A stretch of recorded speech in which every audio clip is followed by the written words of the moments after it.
बच्चों, हम बात कर रहे हैं स्पॉन्टेनिटी या स्पॉन्टेनियस प्रोसेस की। तो स्पॉन्टेनियस प्रोसेस क्या होता है कि तुमने स्टार्ट कर दिया और अब वो चले ही आ रहा है on its own. That is a spontaneous process. समझ आ रहा है? कुछ हमने स्टार्ट कर दिया, या तो स्टार्ट करने की भी जरूरत नहीं हुई, अपने आप he started in a particular direction, या एक बार हमने थोड़ा पुश कर दिया और उसके बाद वो चलता जा रहा है। That is a spontaneous process. तो स्पॉन्टेनिटी की हम बात कर रहे हैं।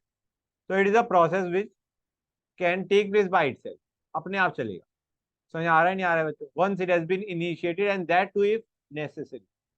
इनिशिएट एक बार कर दिया हमने उसे, तो वो चलता जाएगा on its own, it will proceed on its own. ठीक है guys, that is a spontaneous process. जैसे अगर तुम चीनी को पानी में डाल दो तो spontaneously it will start dissolving. तुम्हें कुछ भी नहीं करोगे, स्टिल इट विल डिजॉल्व। ठीक है ना बच्चों? हाँ, वो भी कई बार करने की जरूरत नहीं पड़ रही, जैसे इसमें तो वो भी करने की जरूरत नहीं पड़ रही। जैसे चीनी तो हम ही डालेंगे। हाँ बेटा, बिल्कुल। आइडिया इज, डालने के बाद और कुछ करने की जरूरत नहीं पड़ रही, then it will automatically dissolve. जैसे ये पहला था हमारा एग्जाम्पल। दूसरा, evaporation of water. Evaporation of water, यार इवेपोरेशन इज स्पॉन्टेनियस, अपने आप होता जाएगा। क्लियर है guys? That is H2O liquid going to H2O gas. Reaction के टर्म्स में सोचा जाए तो H2O liquid giving H2O gas. कुछ में थोड़ा पुश भी करना पड़ता है, पुश इन द सेंस एक बार रिएक्शन स्टार्ट करवानी पड़ती है, उसके बाद वो अपने आप चलती आएगी। जैसे कंबशन, एक बार आग लगा दो, उसके बाद वो जलती रहेगी जब तक कि तुम्हारा फ्यूल कंज्यूम नहीं हो जाता। समझ आ रहा है नहीं आ रहा है बच्चों? कुछ क्लैरिटी आई या नहीं आई? तो एक एग्जांपल ले लेते हैं, कंबशन का भी एक रिएक्शन उठा लेते हैं। You will have some idea. C+O2 giving CO2, CH4+O2 giving CO2 plus H2O।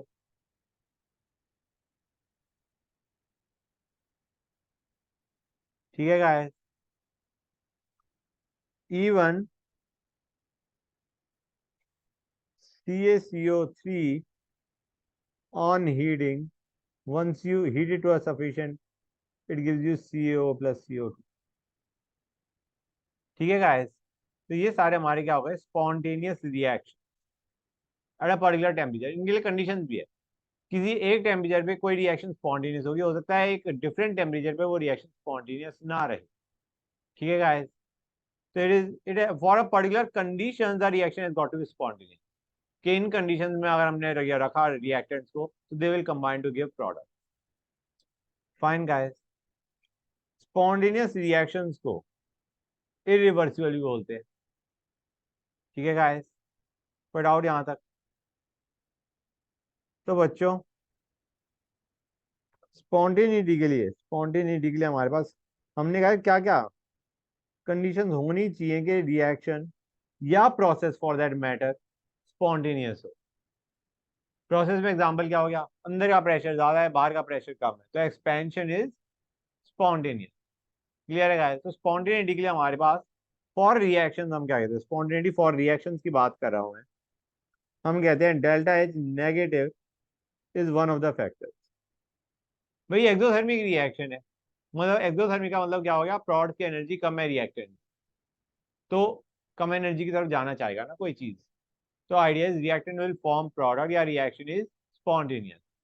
तो exothermic reactions are mostly mostly spontaneous. Clear है गाइस? गुड। जैसे हमने दो रिएक्शन तो देख ही ली, C+O2 giving CO2।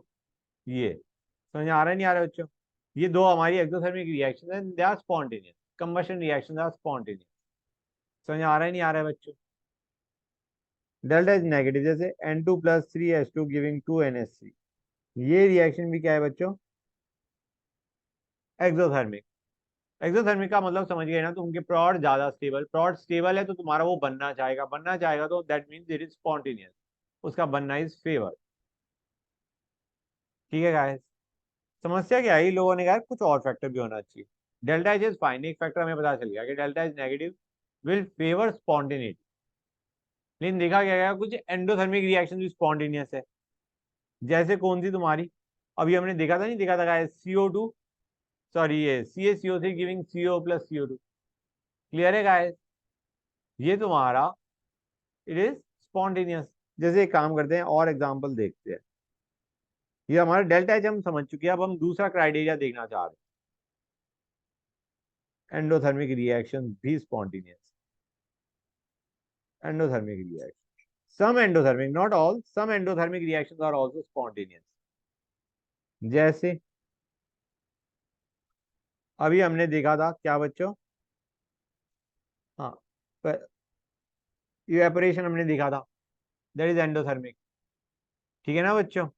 And it is spontaneous.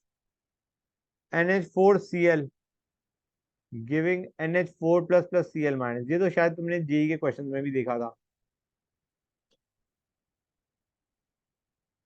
O aqueous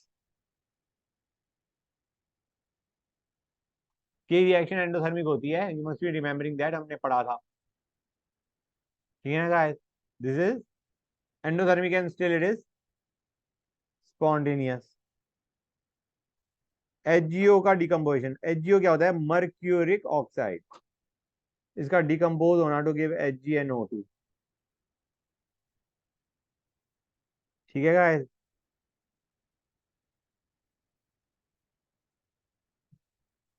This is also endothermic and all three of them are spontaneous in nature.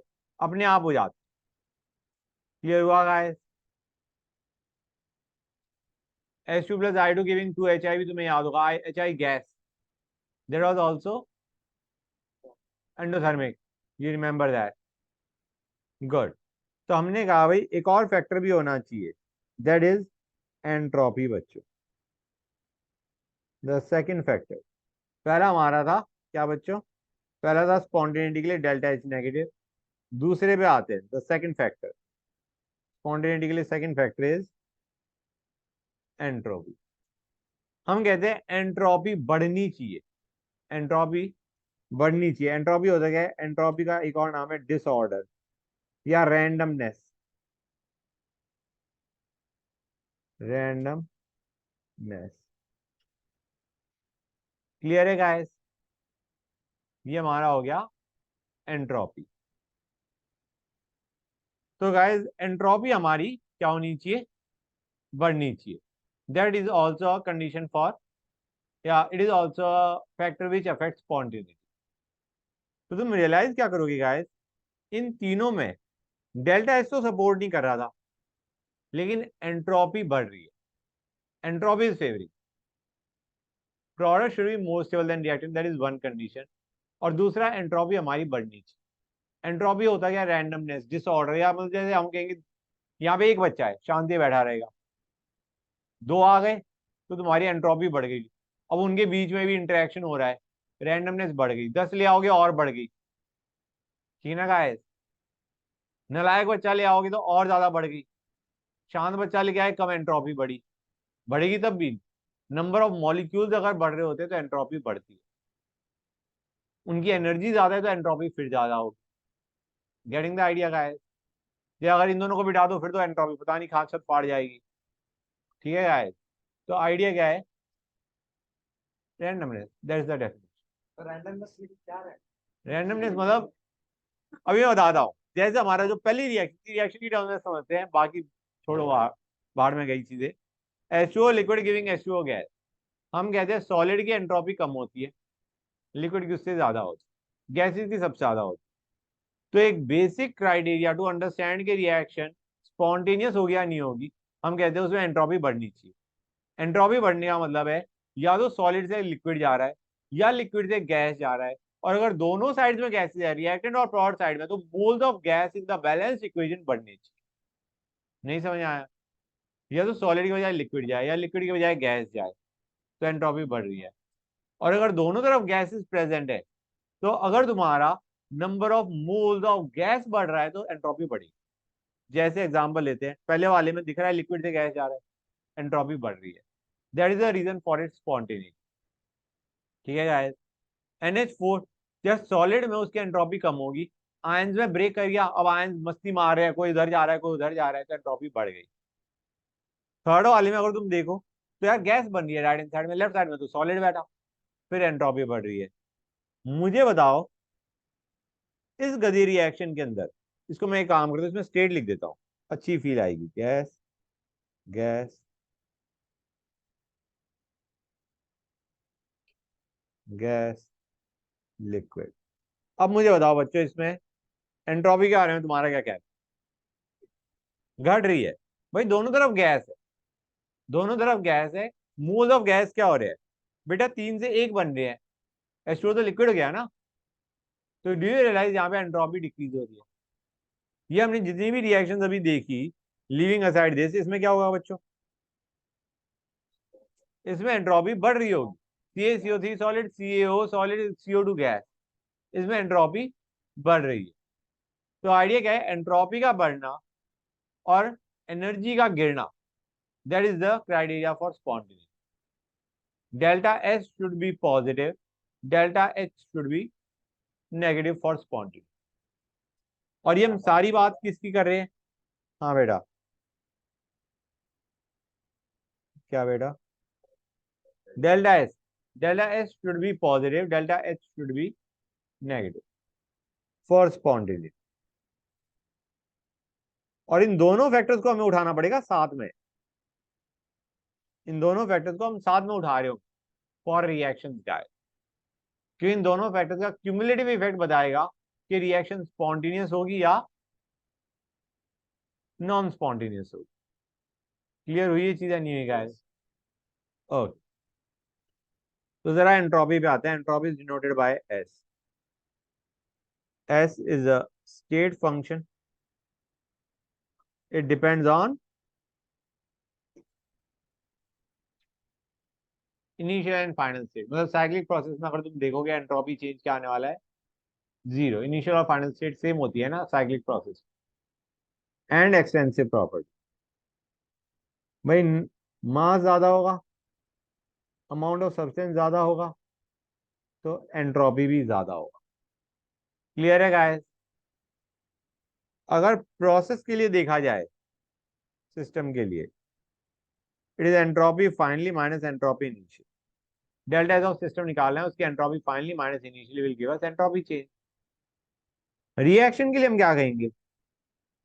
हम कहेंगे finally हमारे पास product से, इनिशियली हमारे पास रिएक्टेंट से। तो does this formula seem correct?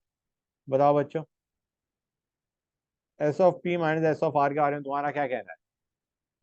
तो ये guys, entropy of product minus entropy of reactant Hess की तरह चल रहा होता है गाइस। हेस लॉ में तुम्हें याद है? Enthalpy of product minus enthalpy of reactant. मतलब अगर A plus B giving C है, तो दिस विल बी, इसका delta S of reaction is going to be C times entropy of C minus A times entropy of A minus B times entropy of B. Clear है guys? Good. अब आते हैं पहला, entropy change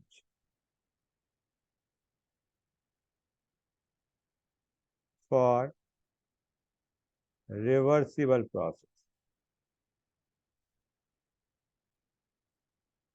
ds is equal to dq by t। Clear है guys?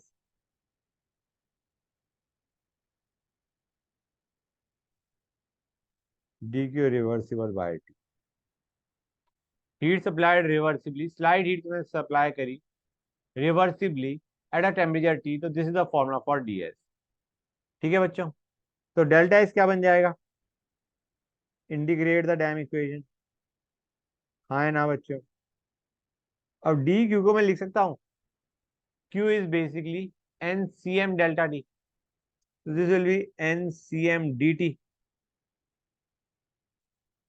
ये होगा नहीं होगा बच्चों? क्लियर हुई ये चीज या नहीं हुई? Now if I am supplying at, if temperature is constant, temperature constant लिया, तो ये जो हमारा इस फॉर्मूले में था डी क्यू बाई डी, इसमें टी बाहर आते ही ये simply Q reversible by T आ जाएगा, नहीं आ जाएगा बच्चों? आ जाएगा ना? इस फॉर्मूले को देखो, इसमें अगर टेम्परेचर कांस्टेंट है तो it is going to be Q reversible by T. हाँ है ना? अगर टेम्परेचर कांस्टेंट है तो। अच्छा गाइस, यहाँ मैं बता दूं, ए प्रोसेस अभी हमने क्या दिखा था, रिवर्सिबल के लिए, हाँ है ना, इफ प्रोसेस इज इरिवर्सिबल,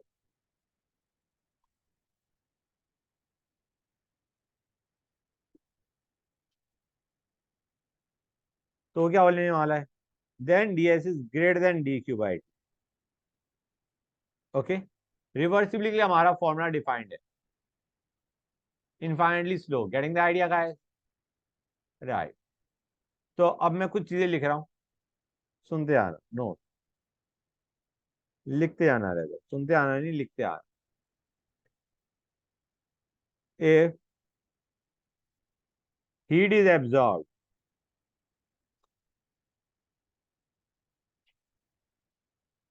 तो बच्चों एंट्रोपी के बारे में क्या होने वाला है, एंट्रोपी बढ़ेगी घटेगी,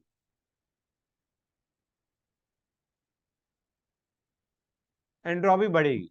भाई हीट दे रहे हो तो तुम्हारी एंट्रोपी बढ़ेगी, मोर एनर्जी, मोर काइनेटिक एनर्जी लेट अस से, हाँ है ना बच्चों, हीट सप्लाई करोगे तो एनर्जी बढ़ेगी तो तुम्हारा एंट्रोपी बढ़ेगी। Good. Two, if T is T of system increases, temperature बढ़ता है, तो बताओ मुझे एंट्रोपी का क्या होना चाहिए। फॉर्मूले के हिसाब से मत जाओ, फॉर्मूले को ये मैं बताता हूँ ये कहाँ पे हिट करता है। टेम्परेचर इंक्रीज करेंगे तो हम इंटीग्रेट करेंगे NCM D T by T, उसको इंटीग्रेट करेंगे। नॉर्मली बताओ टेम्परेचर ऊपर बढ़ा रहे हो तो स्क्रॉल एंट्रोपी क्या बढ़नी चाहिए ना, एंट्रोपी इंक्रीज। हाँ बेटा ये लो ऊपर नोट कर,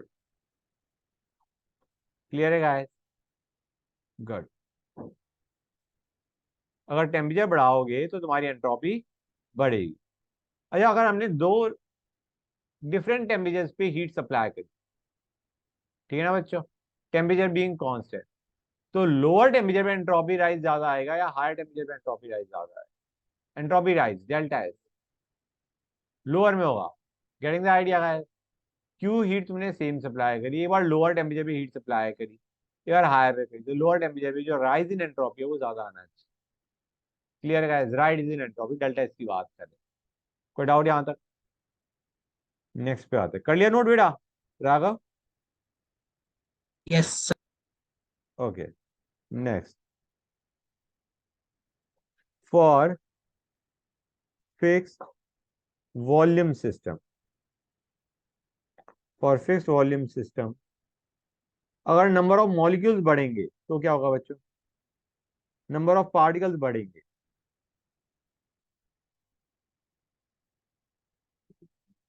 एंट्रोपी बढ़ेगी। क्लियर है गाइस, सॉलिड से लिक्विड, लिक्विड से गैस गए, एंट्रोपी क्या होगी बच्चों,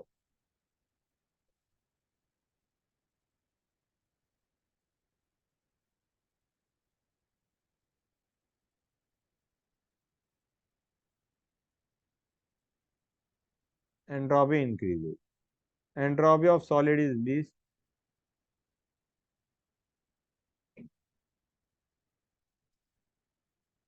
increases from solid to liquid to gas. Entropy of complex molecules is more. Entropy of complex molecules is more. जैसे मैं C3H8 लेता हूं और मैं C2H6 लेता हूं, किसकी एंट्रोपी ज्यादा आने वाली है, C3H8 की। नेक्स्ट, एंट्रोपी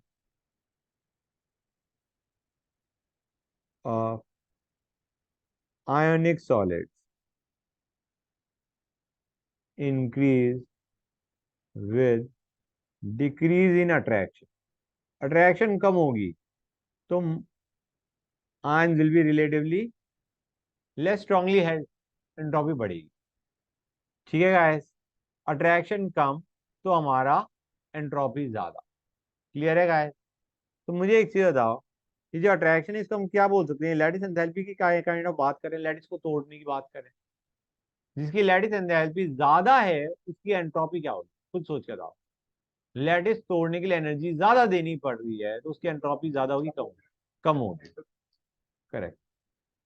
ये क्लियर हो गया ना एक बच्चे को? जितना ज्यादा लैटिस एंथैल्पी उतना ज्यादा उतनी कम उसकी एंट्रोपी। तो मुझे बताओ एंट्रोपी ऑफ NaF और MgO में किसकी एंट्रोपी ज्यादा है? तुम्हें याद है जब एटम्स, हम जो आयन्स हैं वो सेम पीरियड में बिलोंग करते हैं तो हम लैटिस एंथैल्पी को किससे रिलेट करते हैं? रेडियस से तब करते हैं जब वो ग्रुप में होते हैं। We go as per charge, if you remember. MgO में चार्जेस ज्यादा है, ज्यादा अट्रैक्शन है, उसकी लैटिस एनर्जी कम हो, सॉरी लैटिस एनर्जी नहीं, एंट्रोपी कम हो, लैटिस एंथैल्पी ज्यादा हो। लैटिस तोड़ना is going to be more difficult for MgO as compare to NaF। तो एंट्रोपी ज्यादा किसकी है? NaF। चार्जेस को मल्टीप्लाई कर दो, NaF में +1 -1 मल्टीप्लाई हो रहे हैं, MgO में Mg का +2 O का -2 वो मल्टीप्लाई हो रहे हैं। ये हम तब देखते हैं जब आयन जैसे Na और Mg they belong to the same period, O and F they belong to the same period, then we look at the charges. Charge जितना ज्यादा उतनी ज्यादा लैटिस एनर्जी या उतनी कम entropy. Entropy of harder substance is going to be more या softer substance? फिर hard is less.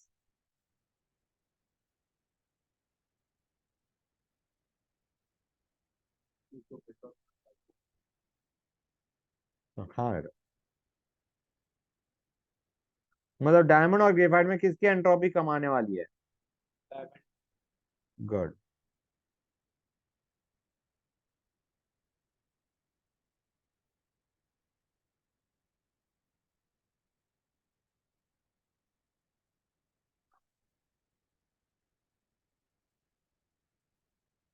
ठीक है बच्चों।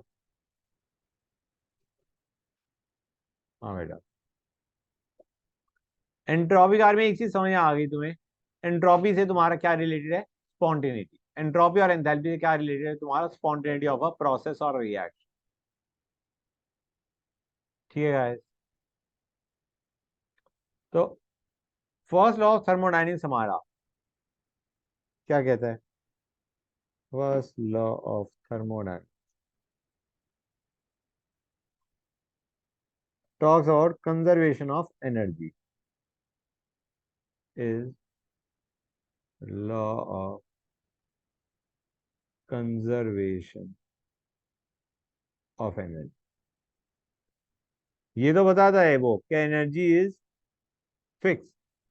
तो यहाँ आ रहा नहीं आ रहा बच्चों? लेकिन वो ये नहीं बताता कि एनर्जी कहां से कहां जाएगी। समझ आ रहा नहीं आ रहा बच्चों? It does not tell us the flow of energy. It does not tell us the direction of flow of energy.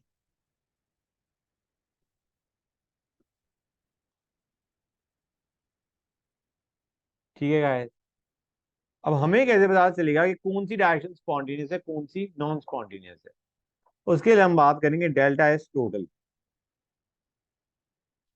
Delta S total can be written as entropy of system plus entropy change of surrounding. System और surrounding तो universe बनाता है हमारा। Delta S total की जगह हम delta S universe भी लिख सकते हैं। क्लियर है गाइस? ये हमारा है delta S total.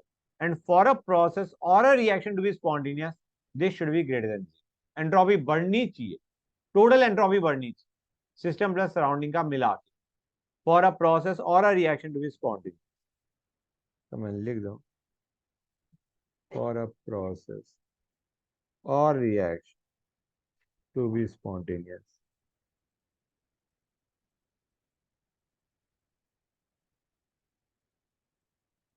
Delta S total should be greater than zero. मतलब ओवरऑल एंट्रोपी हमारी बढ़नी चाहिए। हो सकता है सिस्टम की कम हो जाए तो सराउंडिंग की उससे ज्यादा बढ़ जाए, जितना उसका डिक्रीज आया उससे ज्यादा उसका इंक्रीज आया। जैसे मैंने तुम्हें बताया था कि अगर प्रेशर एक्सटर्नल से ज्यादा है इंटरनल तो expansion is a spontaneous process. Clear है गाइस? स्पॉन्टेनियस का मतलब है इरिवर्सिबल। क्लियर हुई ये चीज़ें नहीं हुई? तो मैं एक डायग्राम में बना के दिखा देता हूँ। Pressure internal, pressure external.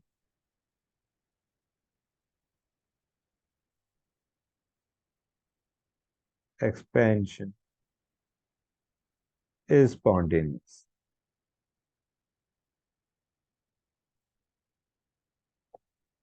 or we can say irreversible. ठीक है बच्चों?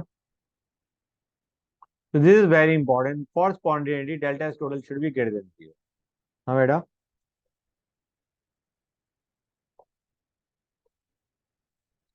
When does expansion stop? हाँ, जब pressure internal is equal to pressure external. Okay. जब इंटरनल और एक्सटर्नल बराबर है तब एक्सपेंशन रुक जाएगा। उस वक्त हम क्या कहेंगे? System is in equilibrium. अब फाइनली जाके रुक गया ना? एट अ पर्टिकुलर इंस्टेंट हम कह रहे हैं क्या ये रिएक्शन स्पॉन्टेनियस है। ठीक है ना? कि बेटा internal is greater then external, तो बाहर जाने की टेंडेंसी है ना।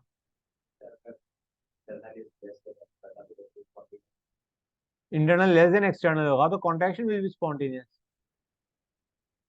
ठीक है? तो सिस्टम इज, जब एक्सपेंशन रुक गया, ठीक है ना गाइस, अब जब रिएक्शन मतलब sorry expansion the process stop, तो हम क्या कहेंगे? System is in equilibrium. तो जब भी कोई चीज इक्विलिब्रियम में होती है, delta S total is 0। Entropy बढ़ रही थी, ऐसे मान के चलो एंट्रोपी टोटल की बात कर रहा हूँ यहाँ पे मैं, ये मत कहना सर सिस्टम की बढ़ रही थी। ओवरऑल एंट्रोपी बढ़ रही थी, बढ़ती गई बढ़ती गई बढ़ती गई। At one point of time entropy has reached its maximum value.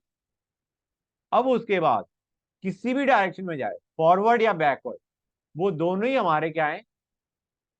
Basically ऐसे मान के लो वो दोनों ही फेवर्ड नहीं हो, क्योंकि हमारा जब हमारा एंट्रोपी बढ़ती गई एक मैक्सिमम पीक वैल्यू अटेन कर गई। अब अगर तुम किसी भी डायरेक्शन में लेके आओगे तो एंट्रोपी में क्या आएगा? डिक्रीज आएगा। और वो at that point it will stay in equilibrium. Clear है? ना फॉरवर्ड जाने की टेंडेंसी ना बैकवर्ड जाने की टेंडेंसी। नहीं मतलब जब इंटरनल और एक्सटर्नल बराबर हो गए तो कहीं भी जाने की टेंडेंसी रुक गई ना। या फिर हम, हाँ अब हमारी एक्सपेंशन रुक गई, प्रेस स्टॉप। तो आइडिया इज, अंडरस्टैंड करो गाइस, उस वक्त तुम्हारा एंट्रोपी किसी भी डायरेक्शन में तुम जाओगे तो तुम्हारा एंट्रोपी में क्या आएगा? डिक्रीज। और वो मैक्सिमम में पहुंच चुका है, अब तुम्हारा delta S total is 0। It is reach is maximum value. समझ आ रहा है नहीं आ रहा है बच्चों? गुड। तो at equilibrium delta S total is 0। Fact remember. तो delta S total should be equal to 0 for equilibrium. Equilibrium को हम क्या बोलते हैं गाइस? जो रिवर्सिबल प्रोसेस होता है that is also almost in equilibrium. जो रिवर्सिबल प्रोसेस होता है उसको हम क्या कहते हैं? It is almost in equilibrium. कभी भी तुम उसे रोक सकते हो। तो for a reversible process delta S total is equal to 0। Factor में हाँ लिखवा रहा हूं। इन अ रिवर्सिबल प्रोसेस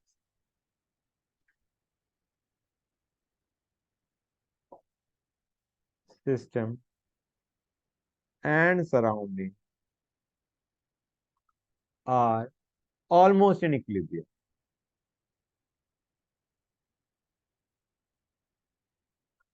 इसका मतलब हो गया delta S total will be equal to 0 in a reversible process. In a reversible process.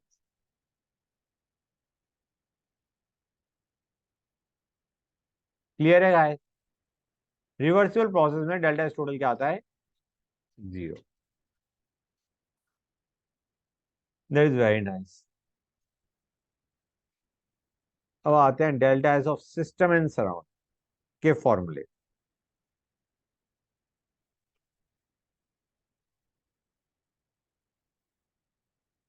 For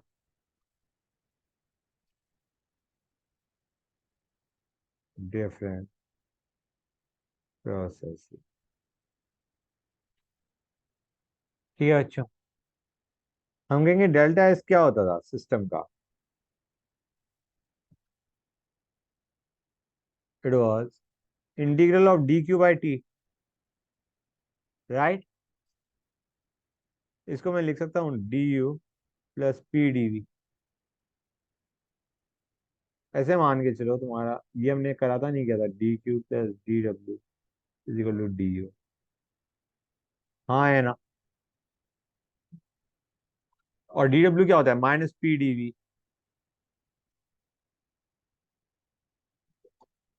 तो d q is equal to d U plus P d V by T का integral. हाँ है ना। Clear है guys. अब इसको मैं लिख सकता हूँ या नहीं लिख सकता हूँ, n C V d T.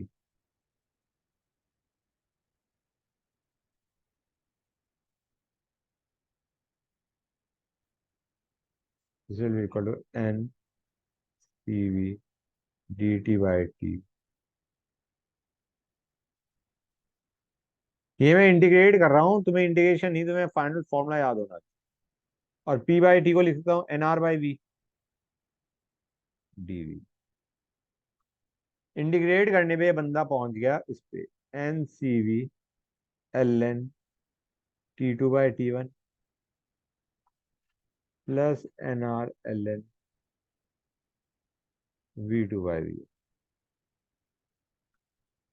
Clear है guys. This is a formula that you got to remember. Obvious सी बात है, अगर हमें इतना चीजें ना दी होती, हमें सीधा कहा होता कि हीट कैपेसिटी दे रखा है सिस्टम की, तो ये सीधा क्या बन गया होता, C d T by T, C l N T two by T. Q को हमने सीधा क्या लिख दिया होता, सी डी टी।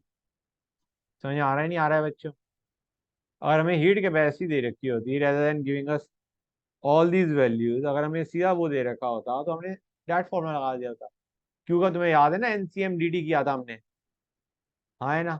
यहाँ पे मैं एनसीएम की जगह सीधा सी उठा लिया, हीट कैपेसिटी। उस वक्त एनसीएम में बेसिकली जो तुम्हारा सीएम था that was molar heat capacity. यहाँ पे मैंने सीधा हीट कैपेसिटी ले लिया। क्लियर हुई है चीज़ें, नहीं हुई गाइस? पक्का क्लियर हो गया? Okay great. अब डेल्टा एस ऑफ सराउंडिंग क्या होगा, ये सिस्टम था, सराउंडिंग क्या होगा। हम कहेंगे can we write this down as d q of surrounding by T. हाँ है ना। अब एक चीज हमें पता है, अगर सिस्टम ने कोई हीट इवॉल्व करी, सिस्टम से हीट बाहर निकली, तो सराउंडिंग ने तो वो हीट एब्जॉर्ब करी होगी। Heat release by system is equal to heat absorb by. तो पहली चीज, हम मान के चल रहे होते हैं यहाँ पे जो टेम्परेचर है वो कांस्टेंट है, टेम्परेचर बाहर निकाल दिया, टेम्परेचर वाली है। क्लियर है गाइस? इसको हम सीधा क्या लिख देंगे, q surrounding by. Temperature of surrounding तो चेंज होता ही नहीं, है ना। ये आ गया। और क्यू सराउंडिंग को क्या मैं लिख सकता हूँ, minus q of system by T, कि जो सिस्टम ने हीट इवॉल्व करी वो सराउंडिंग ने एब्जॉर्व करी। क्लियर है गाइस? तो this is the formula for delta S of surrounding. अब आ जाते हैं, ये जो हमने फॉर्मूला पढ़ा है इसको फॉर इंडिविजुअल प्रोसेस। हाँ बेटा, कौन सा वाला ये, बेटा heat exchange between system and surrounding. अगर सिस्टम ने कुछ हीट इवॉल्व करी है ना, तो सराउंडिंग ने वो हीट एब्जॉर्ब करी है। They are separated by negative sign. समझ गए बेटा? Okay. अब आते हैं इंडिविजुअल प्रोसेसेस पे, फॉर्मूला क्या रहेगा। अच्छा बच्चों, एक चीज और, मैंने इस फॉर्मूले को चलो बाद में कल लिखवा दूंगा, अभी तो मैं नहीं लिखवा रहा। क्या हो गया बेटा, इतनी स्पीड क्यों? जैसे से गाइस। हाँ तो बच्चों, अब आते हैं इंडिविजुअल प्रोसेसेस पे। पहला, रिवर्सिबल आइसोथर्मल। ठीक है बच्चों, रिवर्सिबल आइसोथर्मल में डेल्टा एस ऑफ सिस्टम क्या होगा। गाइस अभी हमने एक फॉर्मूला देखा था, N C V L N T two by T one plus N R L N V two by V one. Isothermal है, टेम्परेचर कांस्टेंट है, वो वाली टर्म हट जाएगी नहीं हट जाएगी बच्चों? तो सिंपली क्या बचेगा, NRln V2/V1 बचेगा नहीं बचेगा? बोलो guys, this is the formula that you have, NRln V2/V1। Clear है guys? Reversible isothermal delta S of surrounding क्या होगा? हम कहेंगे तुम्हें याद है रिवर्सिबल प्रोसेस में डेल्टा एस टोटल 0 होता था, तो सराउंडिंग का इसका नेगेटिव आना चाहिए। हाँ है ना? अगर सिस्टम का ये है तो सराउंडिंग का आना चाहिए -NRln V2/V1। क्यों आना चाहिए? समझ में आ रहा है कि रिवर्सिबल प्रोसेस में delta S total is equal to 0। कोई डाउट किसी बच्चे को यहाँ तक? गुड। दूसरे पे आते हैं, irreversible isothermal.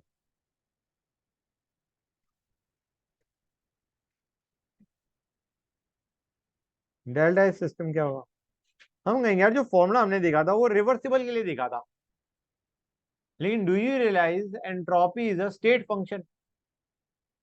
It does not matter कि तुम रिवर्सिबली जा रहे हो या इरिवर्सिबली जा रहे हो, डेल्टा एस का तो तुम्हारा वैल्यू वही रहेगी। It is a state function, it just depends on the initial and final state. चाहे तुम वो रिवर्सिबली लेके जाओ या उसे इरिवर्सिबली लेके आओ, delta S of system is going to be same. हाँ है ना? तो फॉर्मूला यहाँ पे तो वही रहेगा, NRln V2/V1। क्योंकि हम जो स्टेट लेके गए, स्टेट S1 से स्टेट S2 सिस्टम को, वो स्टेट हमने रिवर्सिबली और रिवर्सिबली में दैट स्टेट्स आर सेम। ठीक है? सराउंडिंग का फॉर्मूला क्या आने वाला है बच्चों? पहली चीज तुम्हें याद होगा, शायद मैंने बताया था, लिखवाया था नहीं लिखवाया था, कि उसमें delta S total is greater then 0।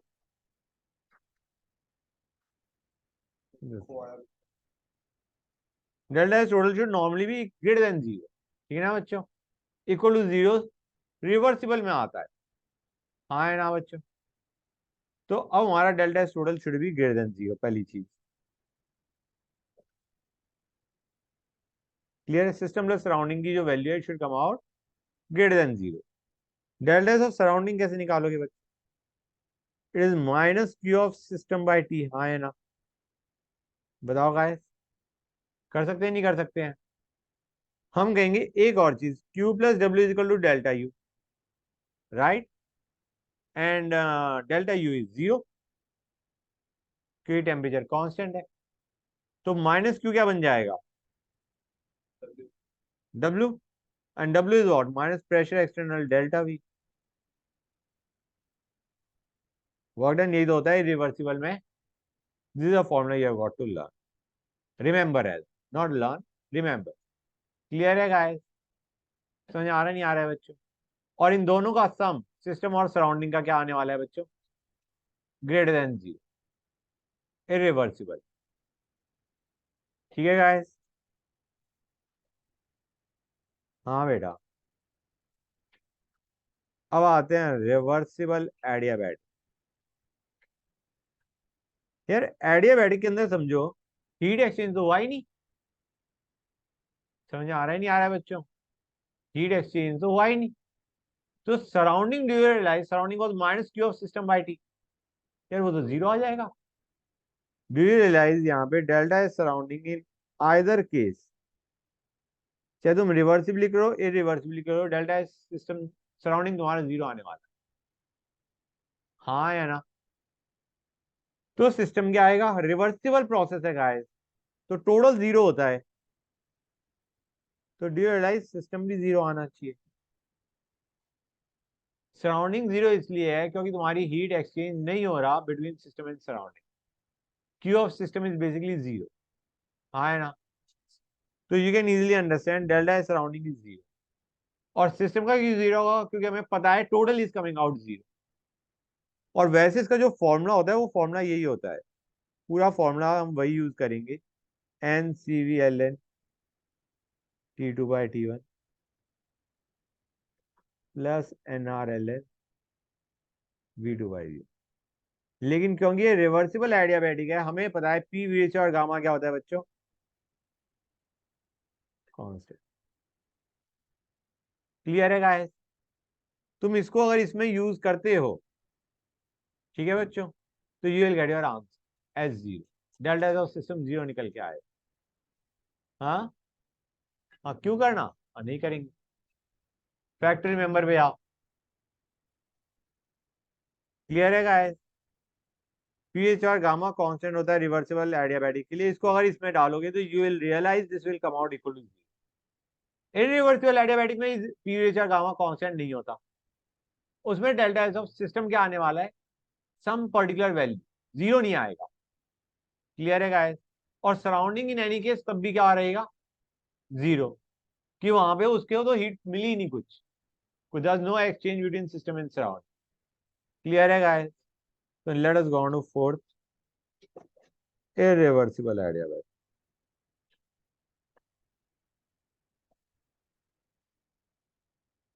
इसमें क्या आने वाला है बच्चों, डेल्टा एस सराउंडिंग क्या आएगा गाइस, जीरो ही आएगा। सिस्टम का तुम्हारा पूरा फॉर्मूला बनेगा वही जो अभी हमने लिखा था, लेकिन अब उसकी value is not going to be equal to zero, it is going to be something greater than zero.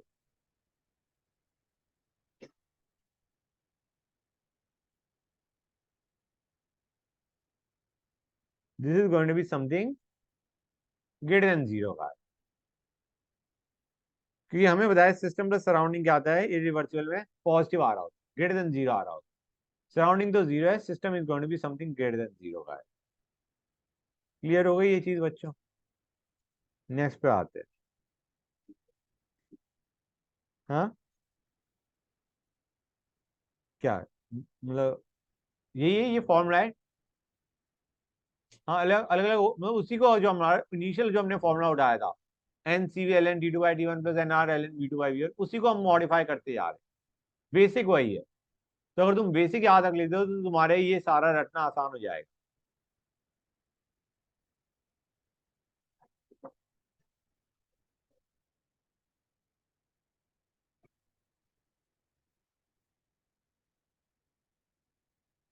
L N T two by T one, L N one is zero बेटा, L N one is zero. L N one log one ये सारे zero होते हैं as long as L N या log ले रहे हो one का, इट इज। रिवर्सिबल आइसोकोरिक पे आते हैं बच्चों। गाइस आइसोकोरिक में क्या आने वाला है बताओ बच्चों? रिवर्सिबल है तो डेल्टा एस टोटल तो क्या आएगा बच्चों, जीरो। सिस्टम का क्या आएगा, वॉल्यूम कांस्टेंट है, simply it is going to be NCVL N T two by T.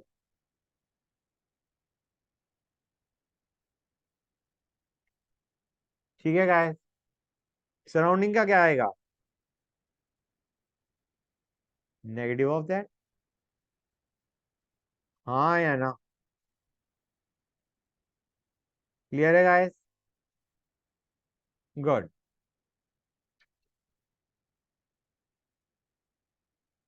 Reversible isobaric में क्या होने वाला है बच्चों?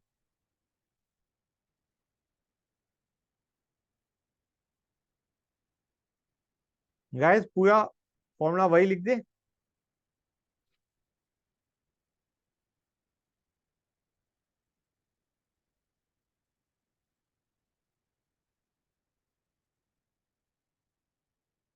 लिख दिया गाइस।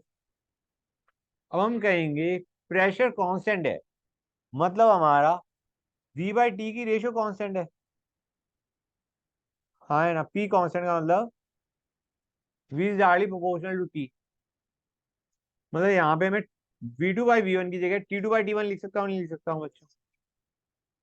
तो वो हमारा एन और l N T two by T one common में आ जाएगा, बताओ गाइस। तो डू यू रियलाइज ये बन जाएगा N C V plus R L N T two by T one. बोलो guys, and is going to be N C P L N T two by T one. बताओ मुझे, clear हुई ये चीज या नहीं हुई?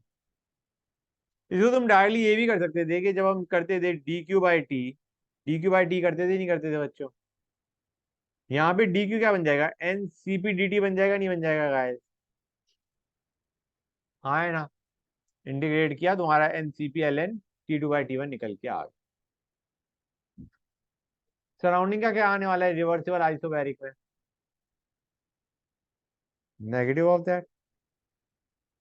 हाँ है ना? आएगा नहीं आएगा ये? नाइस।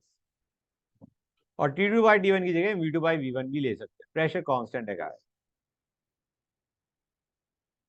अब नॉर्मली हम क्या कहते हैं कि हमारा प्रोसेस कब स्पॉन्टेनियस होता है गाइस? प्रोसेस तब स्पॉन्टेनियस होता है जब delta S total is greater then 0, हाँ है ना? फॉर स्पॉन्टेनियस प्रोसेस, नहीं नहीं, बस एक स्टेटमेंट बतानी। फॉर क्वेश्चन मैंने लिख दिया, फॉर स्पॉन्टेनियस प्रोसेस इन, अगर नॉर्मल स्पॉन्टेनियस प्रोसेस की बात करेंगे delta S total should be greater then 0। लेकिन अगर स्पॉन्टेनियस प्रोसेस आइसोलेटेड सिस्टम में देख रहे हो तो क्या आएगा बच्चों?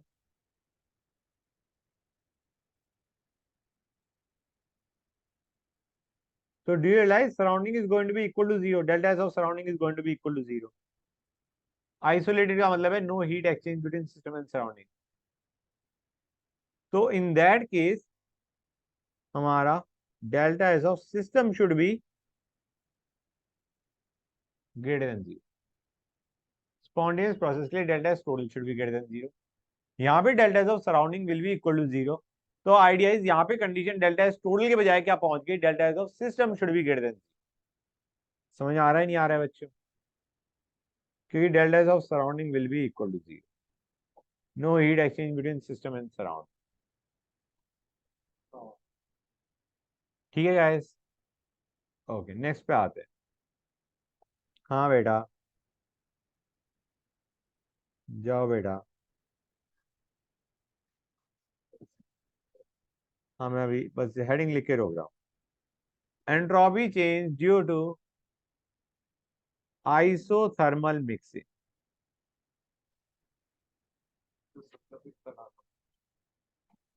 फॉर्मूला खतरनाक है। ऑफ टू गैसेस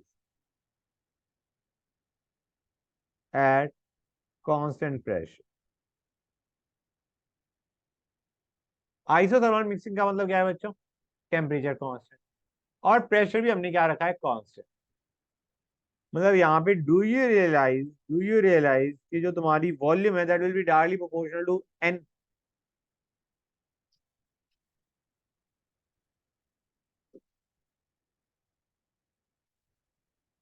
ये बना दिया, कुछ ज्यादा ही खतरनाक दिख रहा है या ठीक है?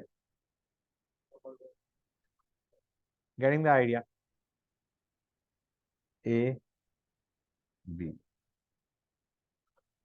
ये दो हैं, पहले हमने इनका बंद कर रखा था, अब हमने उसको अलाउ कर दिया, दोनों में गैसेस प्रेजेंट है। अब उनकी क्या होने वाली है गाइस? मिक्सिंग। सर ऊपर स्क्रॉल करो। हाँ बेटा, जस्ट वन सेक, ये लो बेटा।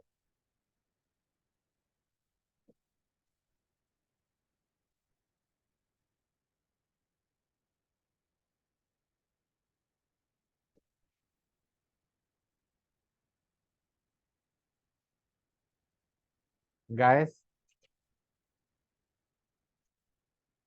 ये देखो, अब हम पढ़ रहे हैं entropy change due to isothermal mixing of two gases at constant pressure, temperature constant, pressure constant.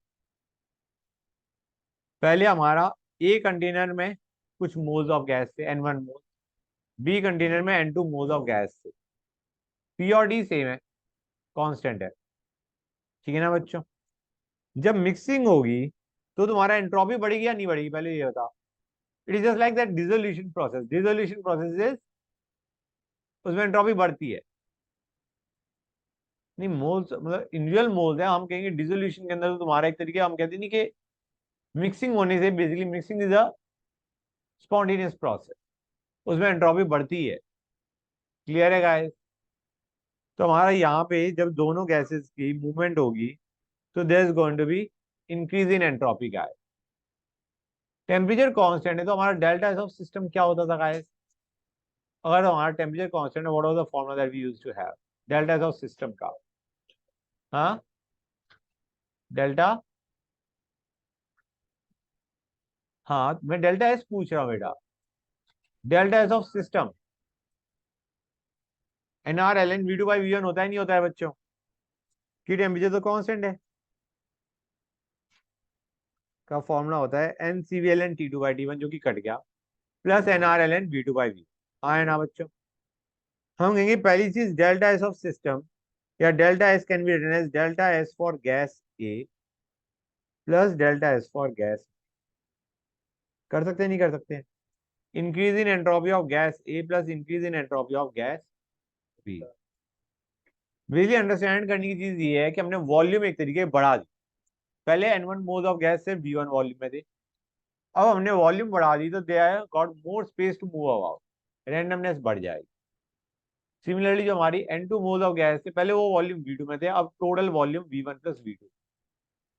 तो गैस ए के लिए can I write this down as N1 R final volume क्या हो चुकी?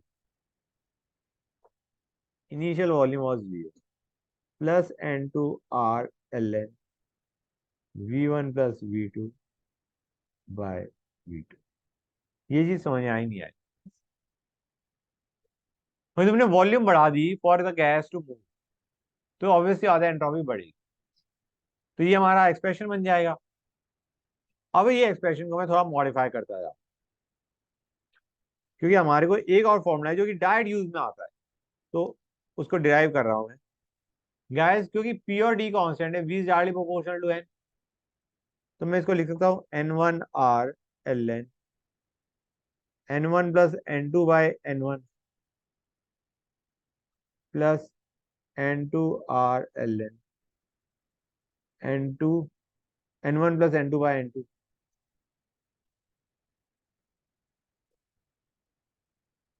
हाँ या ना? क्लियर है guys? Minus n total common दिया, तो ये बन जाएगा N1 N total R common देता हूँ। एन टोटल क्या है बच्चों यहाँ पे? N1 plus N2। ओके, तो ये बन जाएगा N1/N1 प्लस N2, या N1/N total ln N1 bye, इसको मैं N1/N टोटल लिख रहा हूँ कन्वीनियंस के लिए।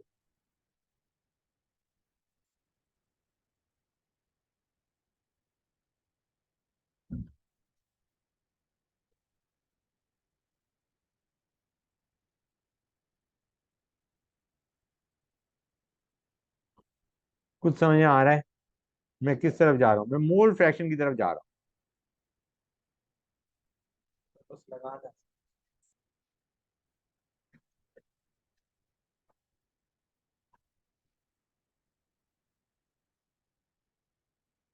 This is a formula guys. Clear है यहाँ तक?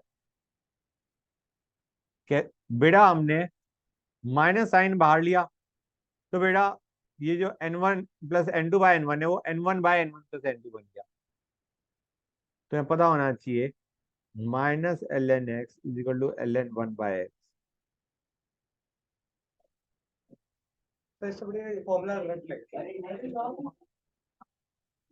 हाँ क्लियर है गाइस?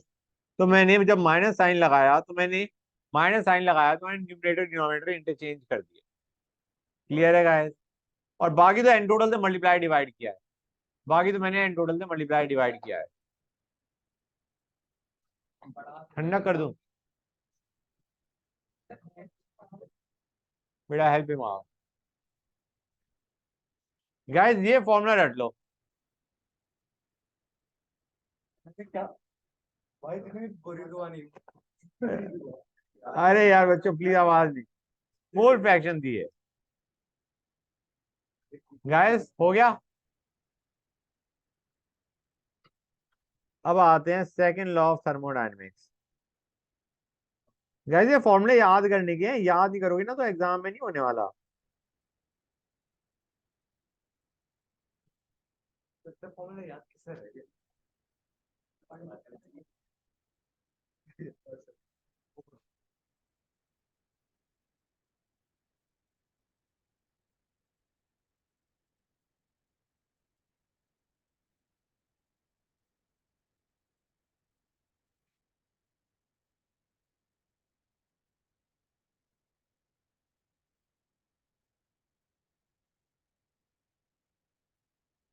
ये एक्चुअली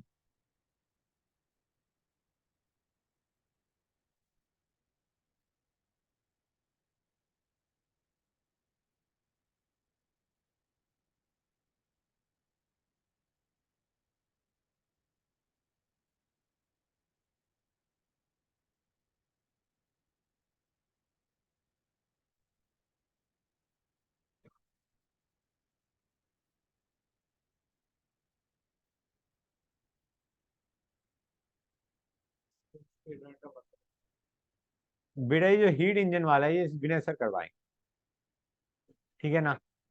हाँ ये याद करने का हमारे लिए इतना काम का है कि याद कर, दैट्स इट।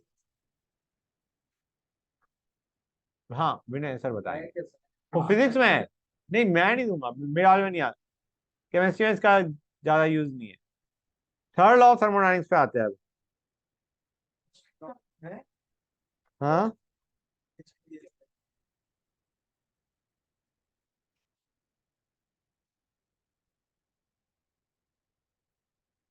इसे नर्म्स लॉ भी बोलते हैं।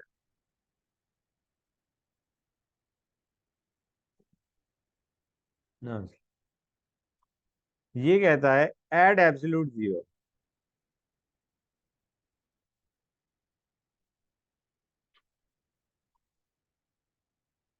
Norms law, law at absolute zero, zero kelvin, at absolute zero, zero kelvin, the entropy of perfectly crystalline substance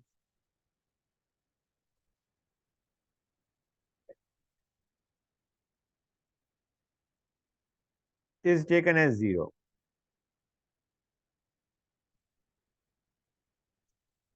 हाँ बेटा,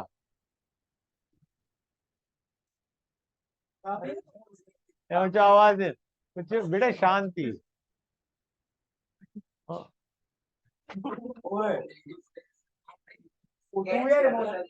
बच्चा आवाज नहीं चाहिए, आवाज नहीं चाहिए प्लीज। सर कुछ खराब हो मेडिकल हो गया, हुआ या नहीं हुआ गाइस। अब आवाज मत करो बस। शुभ्रांशु बस। At absolute zero, the entropy of a perfectly crystalline substance is taken as zero। Perfectly crystalline होता कुछ नहीं है, पहली चीज परफेक्टली क्रिस्टलाइन होता नहीं है। आइडियल सिनेरियो उठा लिया, क्रिस्टलाइन सब्सटेंस नहीं बता,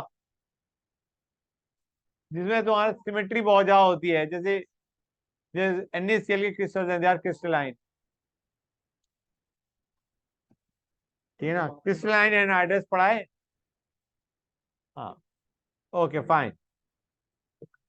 गाइस इसको मैं ऐसे भी लिख सकता हूँ, limit T tending to zero पे entropy tends to zero.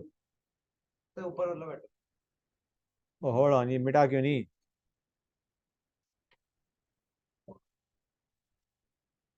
Clear है गाइस। जब टेम्परेचर को जीरो केल्विन लेके जाओगे तो entropy will become equal to zero.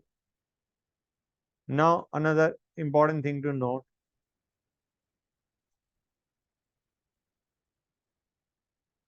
all substances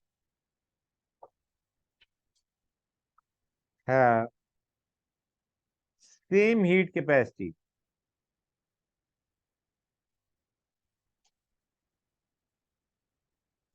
at zero Kelvin। Next, हाँ सर बेटा, ऊपर स्क्रॉल कर। okay, heat capacity of every substance,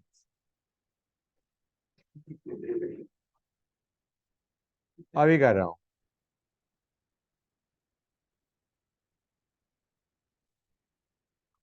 ये लो नोट कर लो।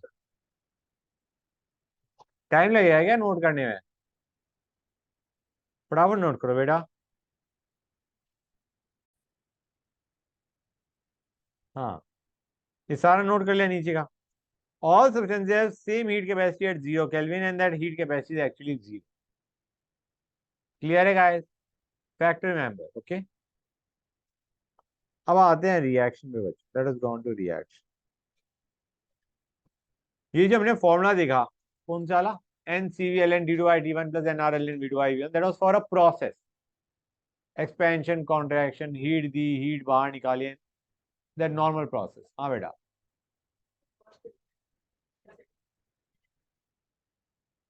हाँ कर सकते हैं। ठीक है बेटा, क्लियर है गाइस? यहाँ से समझ में आया नहीं आया? That formula was for a process. Reaction आसान है। रिएक्शन में हम सीधा क्या कहेंगे, डेल्टा एच ऑफ सिस्टम की हो जाए, late me write down delta H of reaction. System is your reaction वाला जिसमें हो रही है, जहाँ पे सिस्टम लिखो या मैं डेल्टा एस ऑफ रिएक्शन लिखो, it means the same. It is entropy of product minus entropy of reactance. जैसे N2+3H2 गिविंग 2NH3। कौन आवाज कर रहा है पीछे? तो इसमें डू यू रियलाइज जो डेल्टा एस ऑफ रिएक्शन है, that is going to be 2 times entropy of NH3 minus entropy of N2 minus 3 times entropy of H2। हाँ या ना? इसको ऐसे कर लो, कन्वीनियंट रहेगा। और guys, enthalpy of elements in standard state क्या होता था? जीरो। एंट्रोपी का जीरो नहीं होता, क्योंकि हमने अभी पढ़ा था कि एंट्रोपी हमारा सिर्फ एब्सोल्यूट जीरो पे जीरो होती है, और वो भी परफेक्टली क्रिस्टलाइन सब्सटेंस। ठीक है गाइस? तो entropy of every substance is non zero. हर एक की वैल्यू अगर तुम्हें नहीं दे रखी तो तुम एंट्रोपी चेंज फॉर रिएक्शन नहीं निकाल सकते। समझ आ रहा है नहीं आ रहा है? हर एक की एंट्रोपी दी होनी चाहिए। तो even elements in standard state, even elements in standard state guys, even elements in standard state उनके लिए भी एंट्रोपी जीरो नहीं हो। अब गाइस हम एक बात करते हैं, हमने कहा था delta S total should be greater than zero, है ना? प्रोसेस के लिए हमने देख लिया था, रिएक्शन के लिए भी देखते। It will B delta S of system plus delta S of surrounding, हाँ है ना? यार सिस्टम का हमने अभी निकालना का तरीका दिखा था, सिस्टम की एंट्रोपी चेंज कैसे निकल के आती है guys? Entropy of product minus entropy of reactant. Clear है? सराउंडिंग की एंट्रोपी चेंज कैसे निकालोगे? क्या मैं लिख सकता हूँ, it will be q of surrounding by T, या फिर मैं इसे लिख सकता हूँ minus q of system by T. हाँ है ना? डेल्टा एस टोटल लिख रहा हूँ मैं। और सराउंडिंग का मैंने ये क्या कर दिया, सराउंडिंग को मेरे को लिखना था यहाँ पे। वही नहीं समझ आ रहा। अच्छा, this will be equal to delta S of system plus delta S of surrounding which is minus q of system by T. हाँ है ना बच्चों? और गाइज यहाँ पे क्यू क्या किसके बराबर होता है गाइज? Delta H. हाँ या ना? That is your delta S total. हमें बताया this should be greater than zero for spontaneity. Q is equal to delta H होता है ना, for a reaction at constant pressure. हाँ है ना बच्चों? ये हमारा होता है, right? And delta H total should be greater than zero for spontaneity, for spontaneity.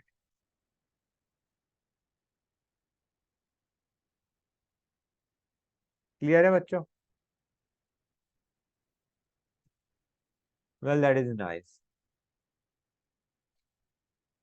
तो एक चीज और, minus T delta H total, इसका यूज आने वाला है, तुम्हें भी लग रहा होगा सर इस रिएक्शन को ऐसे क्यों लिख रहे हैं, अभी पता चल जाएगा।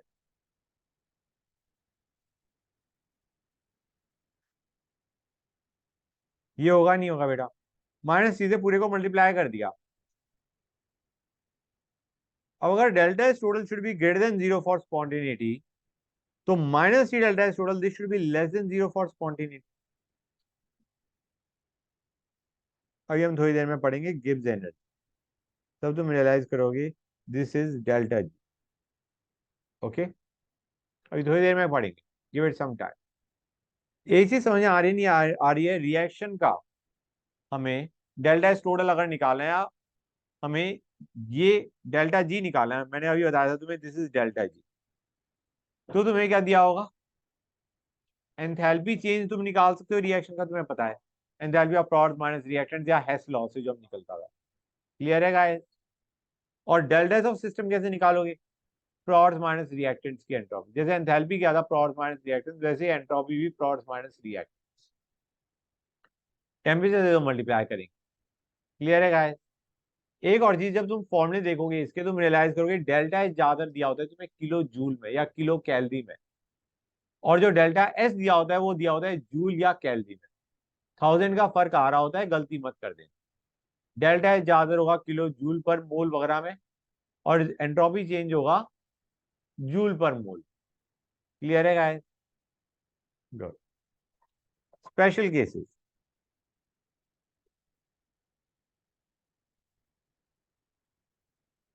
H2O।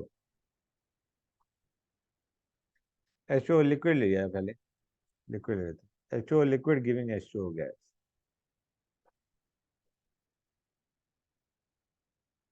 इसके लिए डेल्टा एस रिएक्शन क्या होगा बच्चों? It is entropy of products minus reactants basically. ठीक है बच्चों? It is nothing but entropy of H2O gas minus entropy of H2O liquid. Clear है guys? But these are, this can be written as delta S reaction can be written as QIT। होता है नहीं होता है बच्चों? हाँ है ना? इसको हम लिखते हैं delta H vaporisation by. Clear है गाइस? ओके, मतलब यहाँ पे जैसे वाटर का लिया है तो मैं टेम्परेचर की वैल्यू ही डाल देता हूँ। क्या आएगी बच्चों? 373 केल्विन। हाँ है ना? मतलब इसको हम किसकी तरह ट्रीट कर रहे हैं गाइस? इसको हम प्रोसेस की तरह ट्रीट कर रहे हैं instead of reaction guys. Process के लिए हम फॉर्मूला यूज नहीं करते थे क्यू बाई टी, तो यहाँ पे हम वही फॉर्मूला यूज कर रहे हैं क्यू बाई टी। हम ये वाला फॉर्मूला यूज नहीं कर रहे हैं entropy of products minus reactant. We are treating it as a process. और प्रोसेस में हमारा क्या होता है? Q by T. It is a process, process जिसमें तुम्हारा H2O is going from liquid to gas. समझ गए? सपोजिंग मैं लेता हूं H2O सॉलिड टू लिक्विड, तो डेल्टा एस रिएक्शन क्या आ जाएगा बच्चों? Delta H fusion by T. T fusion क्या होता है बच्चों? 273 केल्विन। हाँ या ना? क्लियर है guys? Well that is nice if you can understand. अब आते हैं स्टेट चेंज पे curve.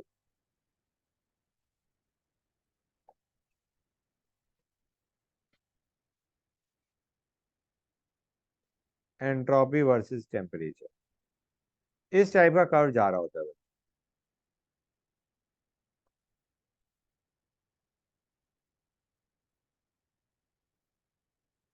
This is how the curve.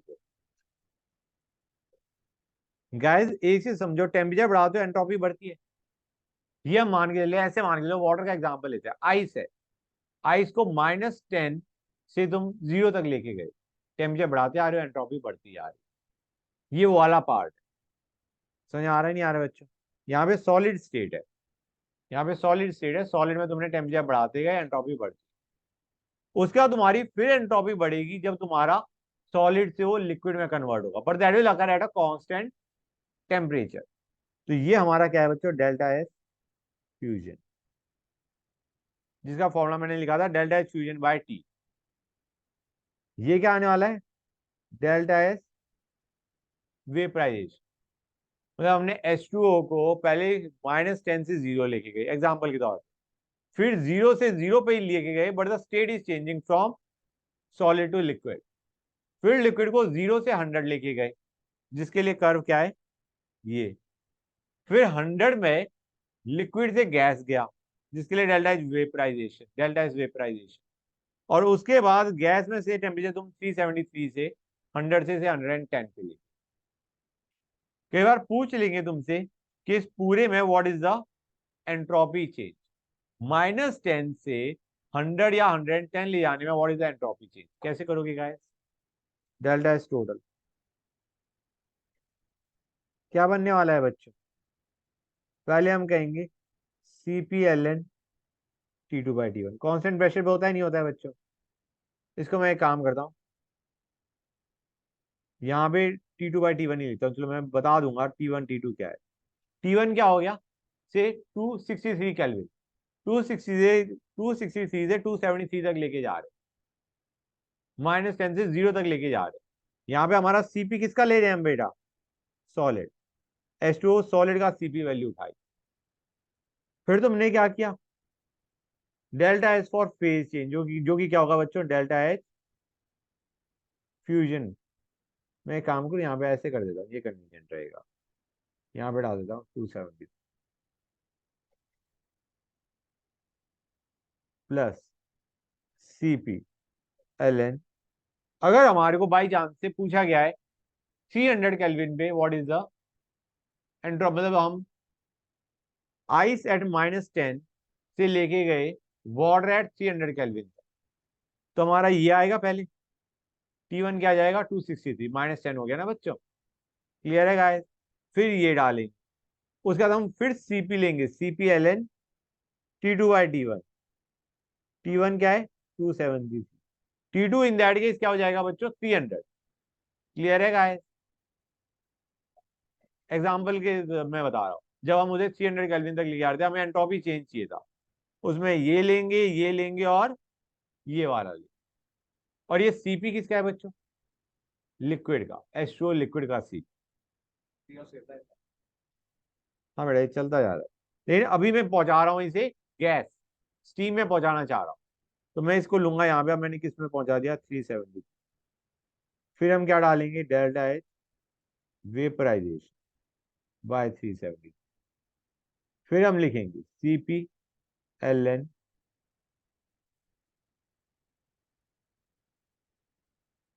373/T2। यहाँ पे CP हम किसका ले रहे हैं, स्टीम का, H2O गैस भी, लिक्विड के जाए इसको मैं स्टीम क्या लिखूं, गैस लिख देता हूँ, जर्नल, क्लियर है गाइस। CP ऑफ गैस, ये क्वेश्चन जेई में आया था, एंड ट्रस्ट मी ऐसा क्वेश्चन था कि छोड़ दो, क्योंकि कैलकुलेशन इतनी खराब थी, तुम समझ सकते हो कैलकुलेशन कितनी खराब रहेगी। LN बच्चे छोड़ के आ गए, हाँ कैलकुलेट नहीं हो सकता, बहुत टफ लगता है बच्चों को। देखते ही बच्चों के ना ये होता है कि बस सर हम समझ गए, नहीं होगा। क्लियर है गाइस, यहाँ तक कोई डाउट किसी बच्चे को। तो ये जो हमारा फेज चेंज होता है, जो फेज चेंज होता है वहां पे हम क्या कहते हैं, we don't use the formula, मतलब entropy of product minus reactants नहीं करते हम, डेल्टा एच बाई टी लगा रहे होते हैं या क्यू बाई टी लगा रहे होते हैं। We consider it to be a process instead of a reaction, ठीक है गाइस, गुड। अब आते हैं गिब्स एनर्जी पे बच्चे, गिब्स एनर्जी पे आते हैं जी। गिब्स एनर्जी को फ्री एनर्जी भी बोलते हैं।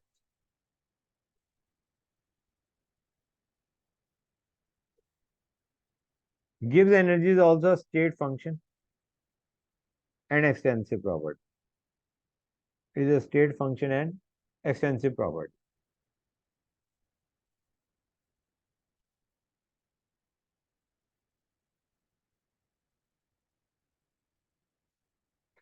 G is H minus Ts, तुम्हारा where H is the enthalpy, T is the temperature, S is the entropy. तो डेल्टा G क्या बन जाएगा बच्चों, delta H minus delta of Ts का है। What is delta G for a reaction? Reaction हम कहते हैं it occurs at constant temperature and constant pressure, हाँ है ना बच्चों। तो do you realise delta G क्या आने वाला है बच्चों, delta H minus T delta S बन जाएगा। ये फॉर्मूला तो अभी अपने थोड़ी देर पहले देखा था, थोड़ा ऊपर कर। वो minus T delta S total के बराबर है। यहाँ पे जो डेल्टा एच और डेल्टा एस लिया है वो हमने डेल्टा एस टोटल नहीं उठाया, यहाँ पे डेल्टा एच ऑफ सिस्टम ले रहे हैं हम, डेल्टा एच ऑफ सिस्टम है, delta H is delta H of system, delta S is delta S of system. तो हम क्या कहेंगे, delta G is going to be minus T delta S total. Okay guys, यहाँ बेटा कुछ भी नहीं किया, टेम्परेचर कांस्टेंट होता है रिएक्शन में, तो टी डेल्टा एस बन गया। बेटा ऊपर देखो, हमने एक minus T delta S total का एक्सप्रेशन बनाया था, that is delta H minus T delta G is minus T delta S total. Clear है गाइस?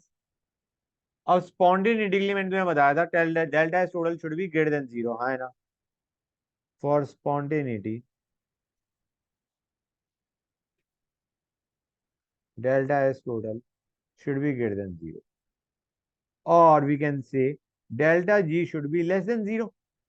भाई ये पॉजिटिव, टेम्परेचर पॉजिटिव, आगे नेगेटिव साइन, तो ऑब्वियस सी बात है delta G should be negative for spontaneity, हाँ है ना? गुड।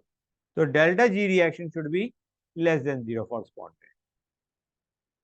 डेल्टा G अगर लेस देन जीरो है तो स्पॉन्टेनियस है, will say reaction is spontaneous. Delta G positive का मतलब non spontaneous.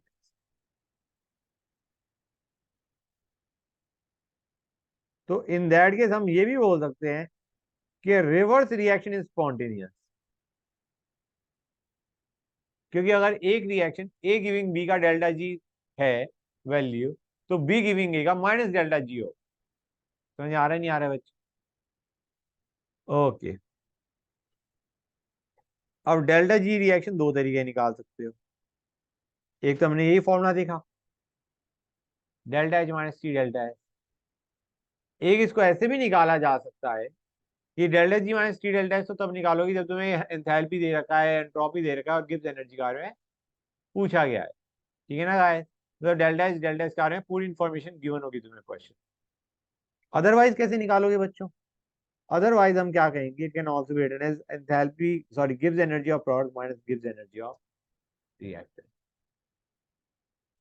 enthalpy minus T delta S, enthalpy minus T into delta S, ये भी कर सकते हो और ये भी कर सकते हो, डिपेंडिंग अपॉन क्वेश्चन में तुम्हें क्या दे रहा है। ठीक है गाइस? और यहाँ पे मैं तुम्हें बता दूं, Gibbs energy of elements in their standard state क्या होता है, इज जीरो बच्चों, is considered zero, just like enthalpy.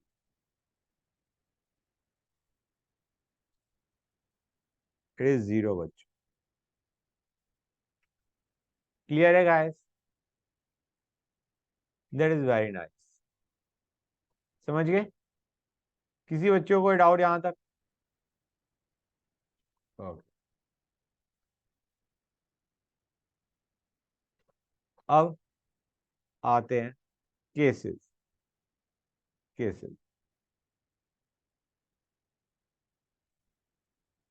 जैसे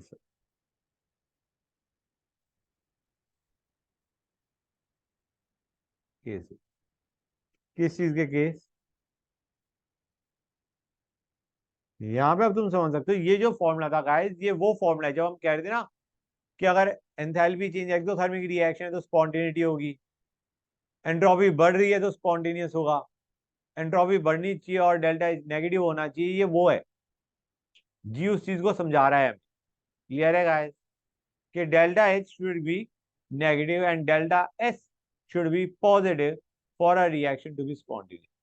एंट्रोपी बढ़नी चाहिए और enthalpy change should be negative, product should be more stable than reactant और ओवरऑल एंट्रोपी बढ़नी चाहिए गाइस, हाँ है ना? राइट। तो मुझे बताओ, अगर एक्सोथर्मिक रिएक्शन है, डेल्टा एच नेगेटिव है और डेल्टा एस पॉजिटिव है, ये डेल्टा एस पॉजिटिव कैसे पता चलेगा बच्चों? मैंने तुम्हें बताया था, मोल्स ऑफ गैस बढ़ रहे हैं, या सॉलिड से लिक्विड जा रहा है, लिक्विड से गैस जा रहा है, तो ये हमारा है delta H negative, delta S positive. मुझे इस पे बताओ, क्या तुम्हारा टेम्परेचर पे डिपेंड करेगा स्पॉन्टिनिटी? क्या डेल्टा जी हमेशा नेगेटिव आ रहा है या पॉजिटिव भी हो सकता है? फॉर्मूले में डाल के देखो, ये नेगेटिव और ये पूरी वैल्यू भी नेगेटिव। डेल्टा एस पॉजिटिव है, टी पॉजिटिव होता, केल्विन में लेते हैं ना टेम्परेचर को गाइस। तो do you realise delta H भी हमारा पॉजिटिव है, सॉरी डेल्टा एच भी नेगेटिव है और माइनस टी डेल्टा एस ये भी नेगेटिव है। टेम्परेचर की कोई भी value low, reaction is going to be spontaneous. So can I write down reaction is always spontaneous in this case? Reaction is always spontaneous. Always spontaneous. अगर हमारा delta H negative है, delta H positive है, तो reaction is always spontaneous. No temperature dependence. Temperature पे dependence नहीं है. Temperature कुछ भी हो, reaction is going to be spontaneous at all temperature. ठीक है. अब मैंने ले लिया डेल्टा एच पॉजिटिव और डेल्टा एस पॉजिटिव. मुझे एक चीज बताओ गाइस, डेल्टा एच क्या सपोर्ट कर रहा है स्पॉन्टेनिटी को? हमें तो डेल्टा जी चाहिए लेस देन 0. डेल्टा एस तो हमारा सपोर्ट नहीं कर रहा कि डेल्टा एस तो पॉजिटिव है. डेल्टा एस सपोर्ट कर रहा है, कर रहा है. Delta S is supporting spontaneity, हाँ है ना? क्योंकि डेल्टा एस पॉजिटिव है, मतलब minus T delta S negative है. हमें नेगेटिव चाहिए overall value. Delta H is not supporting, delta S is supporting. हम चाह रहे हैं जो डेल्टा एस वाली टर्म है ये बड़ी हो जाए, ताकि ओवरऑल रिएक्शन क्या हो जाए, ओवरऑल वैल्यू नेगेटिव आ जाए, हाँ है ना? तो these are reactions which are spontaneous at high temperature. Clear हुई ये चीजें? नहीं हुई? टेम्परेचर बढ़ाओगे, इनमें टेम्परेचर हाई होगा तो reaction is going to be spontaneous. वो जो नेगेटिव वाली टर्म है वो बढ़ जाएगी और ओवरऑल डेल्टा जी नेगेटिव आ जाएगा. क्लियर है गाइस? तो हम क्या लिखेंगे? Reaction is spontaneous at high temperature. Clear है गाइस? ओके. किसी बच्चों को डाउट यहां तक? अब हमने लिया डेल्टा एच पॉजिटिव,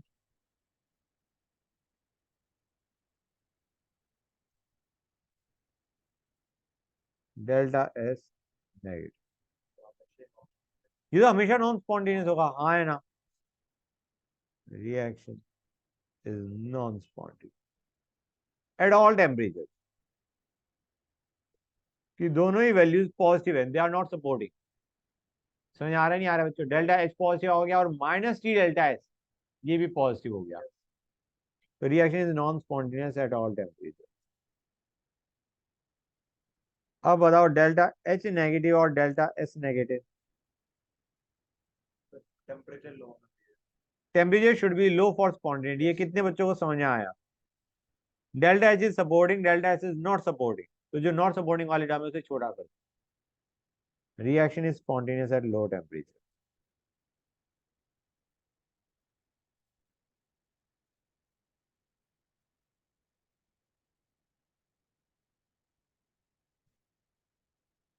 यहां तक किसी भी बच्चे को कोई भी डाउट है तो बताओ. बच्चों ये किरचॉफ्स इक्वेशन तुम्हें याद है ना? डेल्टा एच है temperature T2 minus delta H है temperature T1 is delta Cp T2 minus T1. ऐसी एंट्रोपी चेंज के लिए भी फॉर्मूला है बच्चों, एट टू डिफरेंट टेम्परेचर. ये एक फॉर्मूला है, बस फॉर्मूला नहीं, इसका कोई फॉर्मूले का नाम नहीं है, बस याद कर. बस नोट बना के. Note important formula to remember. इसके बाद जे एडवांस में क्वेश्चन आ गया था.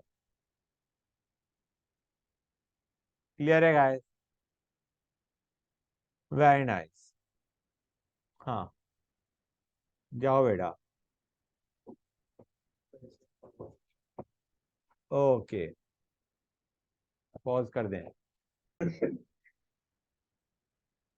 हाँ तो बच्चों मैं क्या कर रहा था, मैं बता रहा था तुम्हें ये फॉर्मूले सारे हो गए. अब देखो हमने क्या क्या देख लिया था. एंट्रोपी के लिए क्या क्या, सॉरी स्पॉन्टेनिटी के लिए क्या क्या चीजें चाहिए. Entropy change should be positive, enthalpy change should be negative. ठीक है ना गाइस? फॉर अ प्रोसेस और reaction to be spontaneous. Reaction की ज्यादा बात कर रहे हैं, we are talking about reaction. Reactions के स्पॉन्टेनिटी के लिए delta H should be negative, delta H should be positive guys. हाँ या ना? गुड. एक और चीज बच्चों, मैंने तुम्हें फॉर्मूले करवाए थे कुछ entropy change for a process के लिए. हाँ या ना? उसमें से मैंने तुम्हें क्या करवाया था? डेल्टा एस ऑफ सिस्टम क्या था? N C V L N.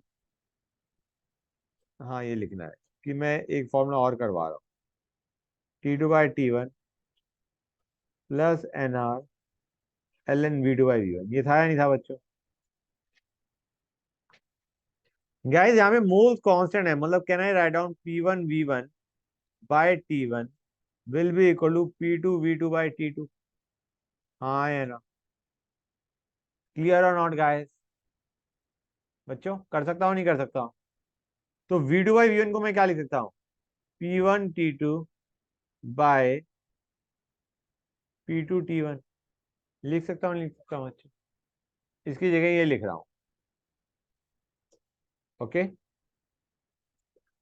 Clear है गाइस यहाँ तक? किसी बच्चों को कोई doubt? Right, just a second बच्चों। LN, ठीक है बच्चों। अब मैं ये कहना चाह रहा हूं तुम्हें कि यहाँ पे जब तुम ये वैल्यू डालोगे इधर, तो तुम्हारा एक्सप्रेशन क्या बन के आने वाला है? डू यू रियलाइज यहाँ से T2/T1 के साथ एक ये टर्म ऐड हो जाएगी, ln A B is ln A plus ln B। हाँ है ना बच्चों? ये चीज तुम्हें पता ही नहीं पता है? गुड। तो मैं सीधा फॉर्मूले पे आ रहा हूँ बच्चों। I am writing down the formula, फिर देखते हैं समझ में आया बच्चों को या नहीं आया। Just a second guys. दिख रहा होगा? अरे उनको क्यों नहीं दिख रहा होगा भाई स्क्रीन? तो गाइस इसका ये फॉर्मूला भी निकल के आता है, NCP ln T2/T1 माइनस, या माइनस करें या प्लस ही रखते हैं, प्लस रखते हैं, NR ln P1/P।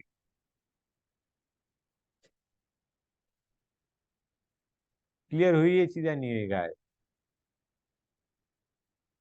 Plus sign के बाद ये फॉर्मूला और बन जाए। हाँ या ना? यहाँ पे मैंने कुछ नहीं किया है, V2/V1 को P1T2/P2T1 लिखा है, फिर हमने ln AB को ln A plus ln B कर दिया, मतलब this is ln P1/P2 plus ln T2/T1, and I written the expression guys.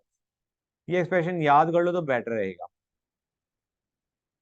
Irreversible process में, एक जर्नल इरिवर्सिबल प्रोसेस के लिए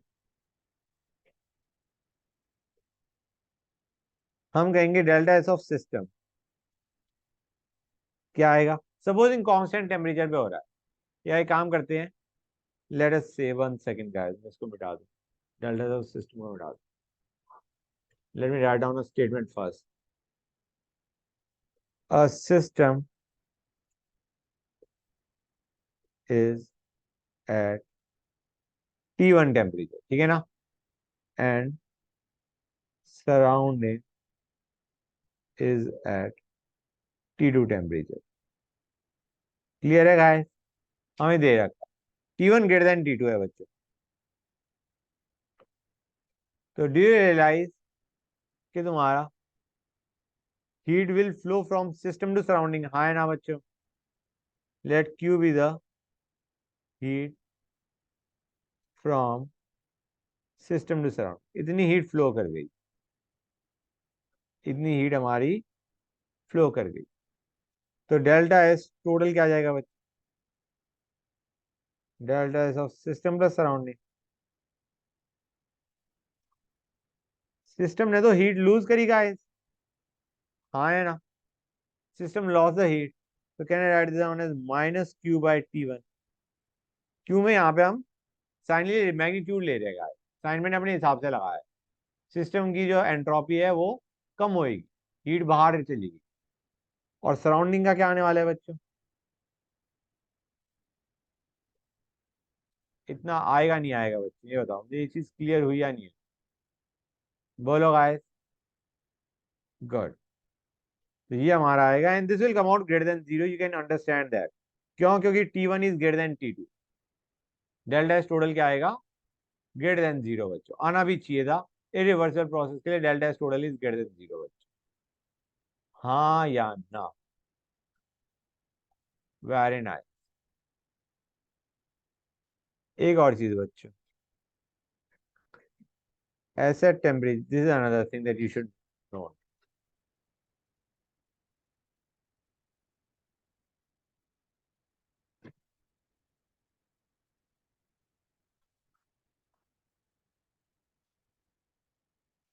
तो क्या लिखा है ST minus entropy at temperature T minus entropy at temperature 0। बिजली डेल्टा एस निकाल दे। डेल्टा एस हमारा क्या होता है बच्चों? D Q by T. D Q को हम लिख सकते हैं सीपी डी टी। मतलब एन में मान कर रहा हूँ कि हमें एन की जरूरत नहीं है, N is included in Cp. Clear है गाइस? राइट। तो what you have to understand is, एक चीज और, एंट्रोपी एट टेम्परेचर 0 क्या होता है बच्चों? For a perfectly crystalline substance. आए ना बच्चों? क्लियर है guys? For a perfectly crystalline substance it is 0। तो अगर हमें एंट्रोपी निकालनी है टेम्परेचर टी और कर्व हमें दे रखा है, कर्व हमें दे रखा है CP by T versus T, इस टाइप का कुछ कर्व दे रखा है, इसे ऐसा कुछ कर्व जा रहा है। ठीक है बच्चों?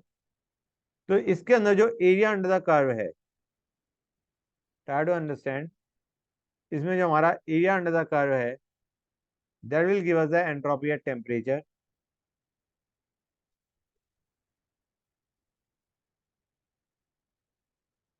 This will give us the entropy at temperature T is the area under Cp by T versus T curve. Clear है या नहीं बच्चों? है ये चीज क्लियर हो रही है, नहीं हो रही है? Okay right. तो इससे क्या आ जाएगा? ये आ जाएगा इंटीग्रेशन या Cp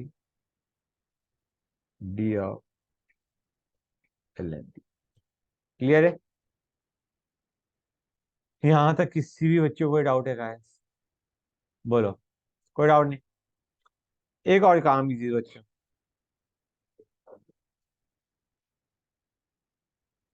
हाँ बेटा, हाँ area, area under CP by T versus T.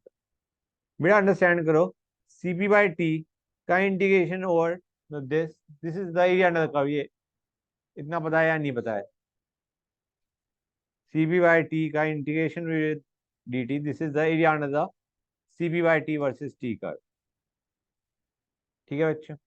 एक चीज और, जो डेल्टा जी है that is equal to non expansion work system is capable of.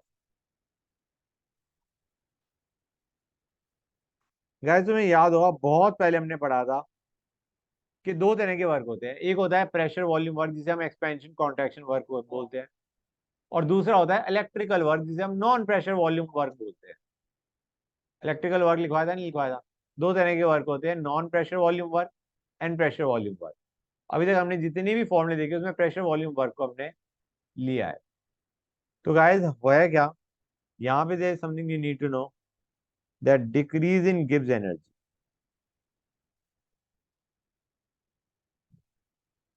is equal to the non-expansion work system is capable of। Clear है guys? Non expansion work को useful work भी बोलते थे। डिक्रीज इन गिव्स energy is equal to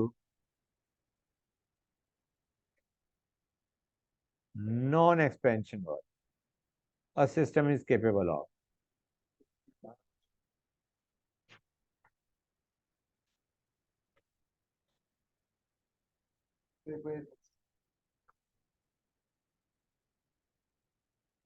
मेरे इसका formula हमारा बनता है, फॉर्मूला यही बनता है कि work done by system, non expansion work done by system is equal to minus delta ji.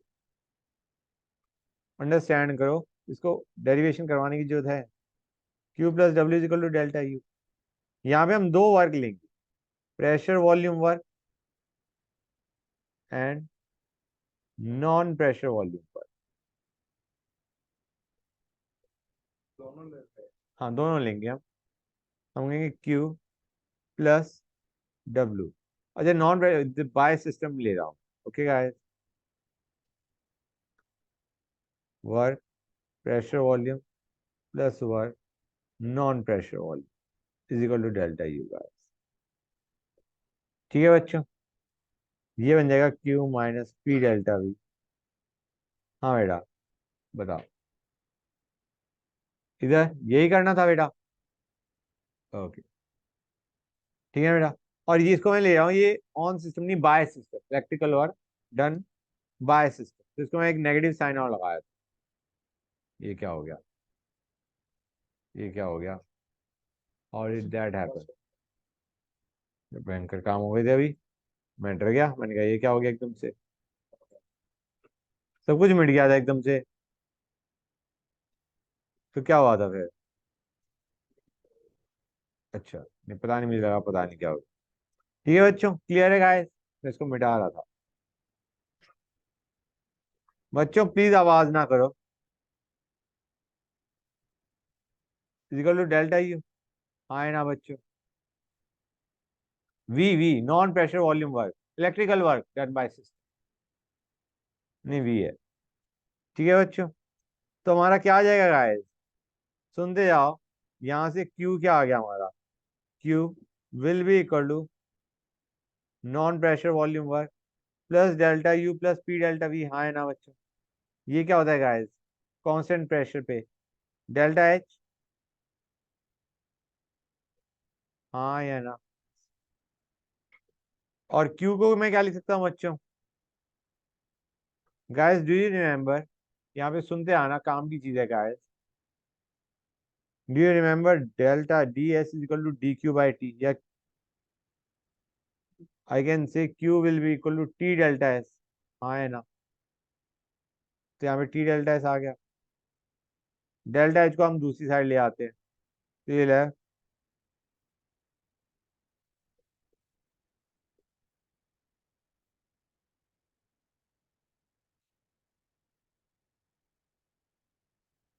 That is what I am trying to convey, कि नॉन प्रेशर वॉल्यूम वर्क का system is capable of is equal to गिव्स energy change for the system, decrease आ रहा है ना, गिव्स energy, delta G is negative, work done by system ले रहा हूँ।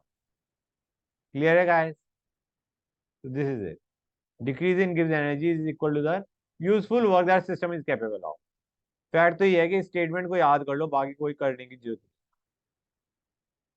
ठीक है गाइस, यहाँ तक किसी बच्चे को कोई डाउट, कोई डाउट नहीं, किसी बच्चे को कोई डाउट नहीं है। Okay fine, good. बच्चों क्वेश्चंस पे आते हैं। क्वेश्चन में वो करवा रहा हूं जो हमारे करे हुए फॉर्मूलों पे बेस्ड है। ठीक है गाइस, हमें दे रखा है N2 plus O2 giving 2NO, gas gas gas. हमें कहा गया है delta H not for this is 180.8 kilo joule पर मोल। एंट्रोपी हमें दे रखी है, एस नॉट दे रखा है, अंडर स्टैंडर्ड कंडीशन हमें दे रखा है N2 का है 191.4, O2 का है 204.9, NO का है 210.5। यूनिट्स हैं जूल पर मोल केल्विन। किसी बच्चे ने नोटिस किया कि delta H is in kilo joule and entropy is given in joule. हमें एक और चीज कह रखा है, delta H not and delta S not are independent of temperature. ये टेम्परेचर पे डिपेंड नहीं कर रहे, they are independent of temperature. Question है at what temperature reaction will become spontaneous.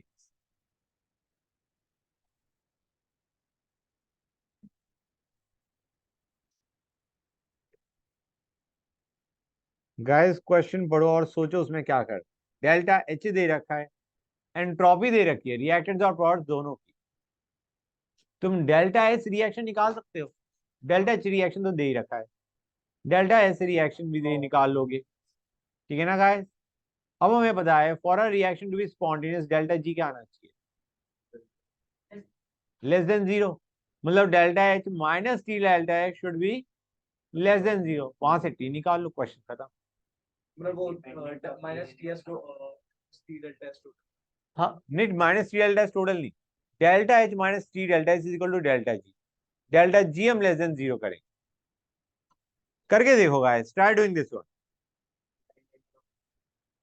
Independent of T का मतलब ये है, मैं बताता हूँ तुम्हें, delta G equal to delta H minus T delta S होता है ना। अब टेम्परेचर चेंज करोगे तो डेल्टा एच और डेल्टा एच तो चेंज होनी चाहिए। हम मान के चल रहे हैं कि it is independent of temperature, different है, मतलब टेम्परेचर तुम ऊपर नीचे कर रहे हो तो भी तुम्हारा डेल्टा एच रिएक्शन और delta S reaction is remaining same. नहीं तो they are also dependent on temperature, Kirchhoff equation वही तो बता रही होती है कि डेल्टा एच तुम्हारा टेम्परेचर T1 पे कुछ है तो टेम्परेचर T2 पे क्या होगा। एंट्रोपी चेंज का भी अभी हमने फॉर्मूला देखा था, delta S temperature T2 minus delta S temperature T1 is delta Cp ln T2 by T1। Yes sir. Both are temperature dependent, लेकिन अभी हम मान के चलते हैं वो टेम्परेचर पे डिपेंड। इस रेंज के लिए जो भी टेम्परेचर हमारे को दे रखा है उस टेम्परेचर तक डेल्टा एच और डेल्टा एस वही रहेगा। तो निकाल के देखो भाई, try solving this one now. Delta S not क्या आने वाला है बच्चों, डेल्टा एस नॉट रिएक्शन क्या आएगा, it will B 2 times of 210.5 minus 191.4 plus 204 entropy of product minus entropy of reactants कर रहा हूं बच्चों। कितना आ रहा है ये गाइस,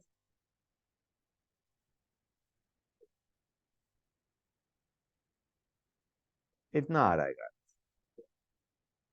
अब हम कहेंगे डेल्टा एच नॉट कितना था, डेल्टा एच नॉट रिएक्शन कितना दे रखा है बच्चों, क्योंकि हमें जो टेम्परेचर दे रखा है, मतलब जिस द टेम्परेचर जिस पे डेल्टा एच और डेल्टा एस दे रखा है वो टेम्परेचर कौन सा है, ये स्टैंडर्ड कंडीशंस पे हमें एंथैल्पी चेंज और एंट्रोपी चेंज दे रखा है। स्टैंडर्ड कंडीशन 298 केल्विन के भी दे रखा है।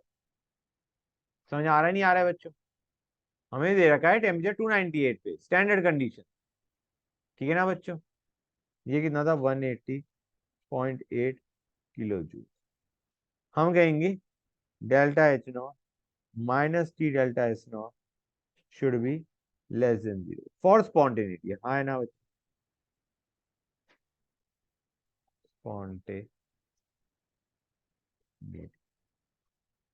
क्लियर है गाइस। और हाँ,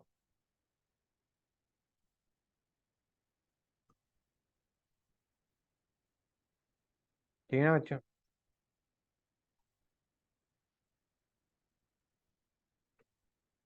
स्पेलिंग क्या होती है यार स्पॉन्टेनिटी में, तो स्पॉन्टेनिटी की स्पेलिंग भूल गया। एनीवे बच्चों, 180.8 into 10⁻³ minus 24.7 into T should be less than zero guys. तो temperature should be greater than 180.8 into 10⁻³ by 24.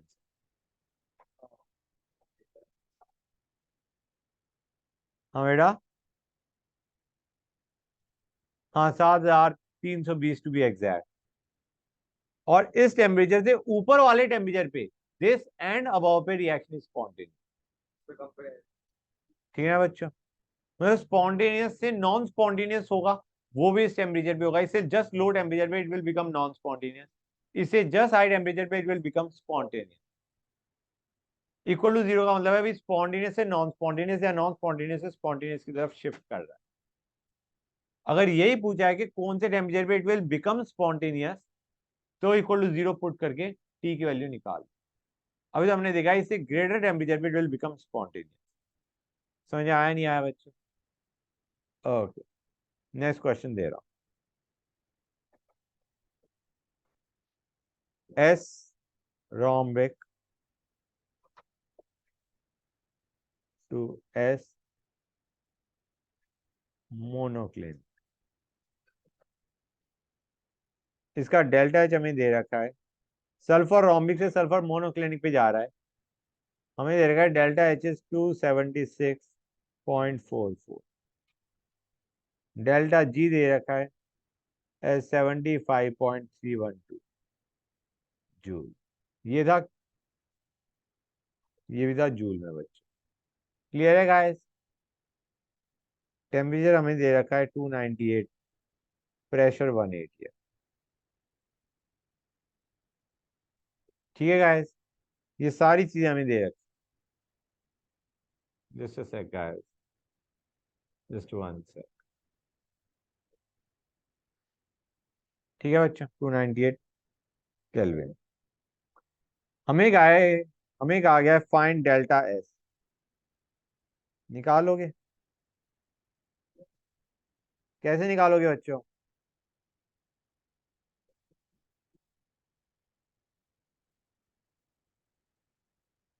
Delta G equal to delta H minus T delta S दे मारोगे। ठीक है ना बच्चों? And next calculate,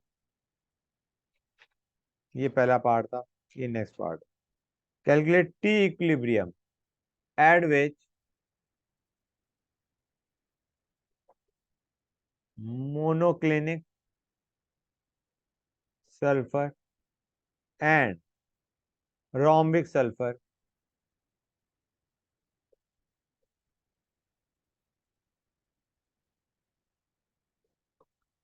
exist in equilibrium with each other.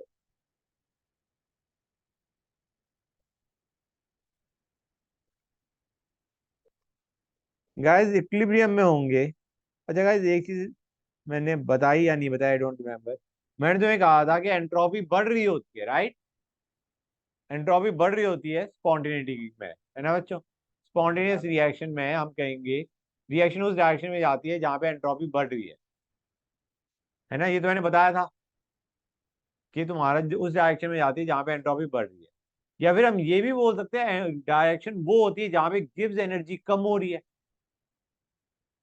Reaction वहां पे जाएगी जहां पे एंट्रोपी बढ़ रही है, एंट्रोपी टोटल बढ़ रही है। हम ये भी कह सकते हैं डायरेक्शन वो होगी जहां पे गिब्स एनर्जी कम हो रही है। हाँ है ना बच्चों? It will go in that direction जिसमें गिब्स एनर्जी कम हो रही है। और इक्विलिब्रियम पे डेल्टा जी क्या आने वाला है बच्चों? इक्विलिब्रियम का मतलब है बोथ आर फेवर्ड या बोथ आर नॉट फेवर्ड। एक तरीके से not favoured would be better, मतलब जी की मिनिमम वैल्यू पहुंच चुकी है, अब दोनों ही डायरेक्शन नॉट फेवर्ड है। इक्विलिब्रियम का मतलब है both are existing in equilibrium. हम कहेंगे एक तरीके से यहाँ पे जो हमें कह रखा है ना, मोनोक्लिनिक और rhombic sulphur are existing in equilibrium, मतलब दोनों के दोनों प्रेजेंट है and now they are, it is not going in left direction और द राइट डायरेक्शन। तो हम डेल्टा जी उस वक्त क्या होगा? जीरो होगा या नहीं होगा? ऐसे मान के लो उस वक्त डेल्टा एस टोटल क्या होता था? जीरो होता था इक्विलिब्रियम पे। तो delta G is minus C delta S total. तो delta G is also going to be zero at equilibrium. समझ में आ रहा है नहीं आ रहा है बच्चों? अंडर इक्विलिब्रियम कंडीशन में लिख दो कहीं, पहले वाला तो निकाल लोगे आसानी से। 276.44 minus T delta S is equal to 75.31। यहां से डेल्टा एस आ जाएगा नहीं आ जाएगा बच्चों? ओके। और सेकंड, फॉर इक्विलिब्रियम या under equilibrium condition would be better, under equilibrium condition. Equilibrium जब अटेन हो चुका है तो delta G is equal to zero बच्चों। क्लियर है गाइस? तो हम डेल्टा एस यहां से निकाल चुके हैं, डेल्टा एच हमें पता है, और हम मान के चल रहे हैं कि डेल्टा एच और डेल्टा एस टेम्परेचर के साथ चेंज नहीं कर रहे। समझ आ रहा है नहीं आ रहा है बच्चों? And will put delta G is equal to delta H, जो हमारी वैल्यू थी डेल्टा एच कितनी थी बच्चों? 276.44 माइनस टी डेल्टा एस, यहाँ से जो आएगा मैं वैल्यू बता देता हूँ तुम्हें, it is 0.67। This will be equal to zero. यहां से हमें वो टेम्परेचर पता चल जाएगा जब तुम्हारा इक्विलिब्रियम अटेन हो जाएगा। क्लियर बच्चों? कि उस टेम्परेचर पे both are existing in equilibrium. This will give us temperature equilibrium, जब दोनों ही एग्जिस्ट कर रहे हैं इक्विलिब्रियम। क्लियर है गाइस? कोई डाउट किसी बच्चे को? इस टेम्परेचर से हायर टेम्परेचर पे क्या हो जाएगा बच्चों? इस टेम्परेचर से हायर टेम्परेचर पे क्या हो जाएगा? Reaction will become spontaneous. सोच के देखो, इसे टेम्परेचर हाई वैल्यू रखोगे तो हमारा रोम्बिक से मोनोक्लिनिक रिएक्शन हमने कौन सी ली थी गाइस? रोम्बिक से monoclinic, that process will become spontaneous at a higher temperature then, क्योंकि उस वक्त ये वैल्यू क्या बन जाएगी? नेगेटिव। और इससे लोअर टेम्परेचर पे ये वैल्यू पॉजिटिव होगी, it will be non spontaneous. इससे लो टेम्परेचर पे रोम्बिक से मोनोक्लिनिक बनना इज नॉट फेवर्ड, इससे हायर टेम्परेचर पे it is favoured, and at this temperature they both are existing in equilibrium. Clear हुई ये चीज या नहीं हुई गाइस? हो गई? एक और क्वेश्चन देख, 4 क्वेश्चन करेंगे बच्चे। आवाज नहीं। हाँ, होल्ड ऑन अ सेक बच्चों।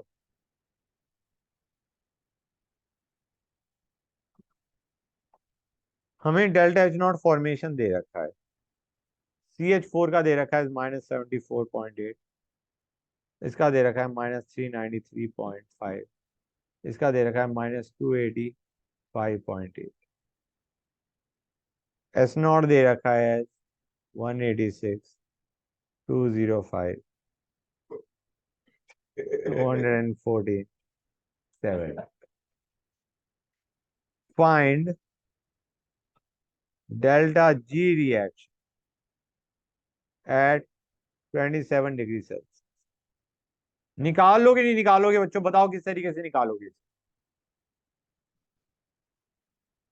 -T डेल्टा एस, इसका डेल्टा एच क्या होगा बच्चों? 0 ऑब्वियसली, एलिमेंट इन स्टैंडर्ड। हो जाएगा नहीं हो जाएगा गाइस? हम मान के चल रहे हैं जो स्टैंडर्ड कंडीशन में डेल्टा एच और डेल्टा एस है वही तुम्हारा 300 केल्विन पे, 298 पे जो डेल्टा एच और डेल्टा एस की वैल्यू है वही डेल्टा एच और डेल्टा एस की वैल्यू होगी 300 केल्विन। ये मानेंगे ना बेटा? क्योंकि ये जो हमारी वैल्यूज निकल के आई है इससे जो हम डेल्टा एच और डेल्टा एस निकालेंगे that is at standard condition 298 kelvin. ये जो डेल्टा एच निकालोगे रिएक्शन का या डेल्टा एस निकालोगे रिएक्शन का, ये डेल्टा एच नॉट और डेल्टा एस नॉट है, आए ना बच्चों? और हमें निकालना है delta G at 27 degree Celsius. मतलब हमें क्या लेना चाहिए? Delta H -T delta S. यहाँ पे टेम्परेचर 300 और डेल्टा एच और डेल्टा एस वैल्यूज भी कौन सी वाली होनी चाहिए? 300 वाली। हमें तो नॉट पता है, टेम्परेचर 298 वाला पता है, तो हम मान के चल रहे हैं जो वैल्यूज डेल्टा एच और डेल्टा एस की 298 पे थी वही तुम्हारी 300। क्लियर हुआ है नहीं हुआ है? कोई डाउट किसी बच्चे को? ओके, नेक्स्ट पे आते हैं। कोई बात, शुक्र मनाओगे, मैं 4 नहीं कह रहा, सॉरी 5 नहीं कह रहा।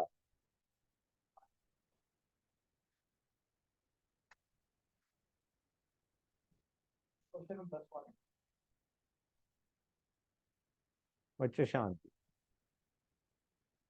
हमें कहा गया है show that at temperature equal to 300 kelvin reaction is spontaneous and exothermic.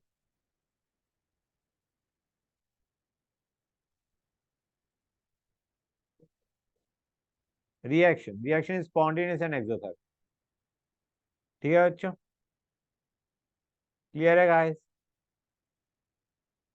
Delta S not reaction हमें दे रखा है एज -0.094 जूल पर मोल केल्विन, और हमें गिब्स एनर्जी ऑफ फॉर्मेशन दे रखा है। ठीक है ना बच्चों? हमें गिब्स एनर्जी ऑफ फॉर्मेशन भी दे रखा है। किसका?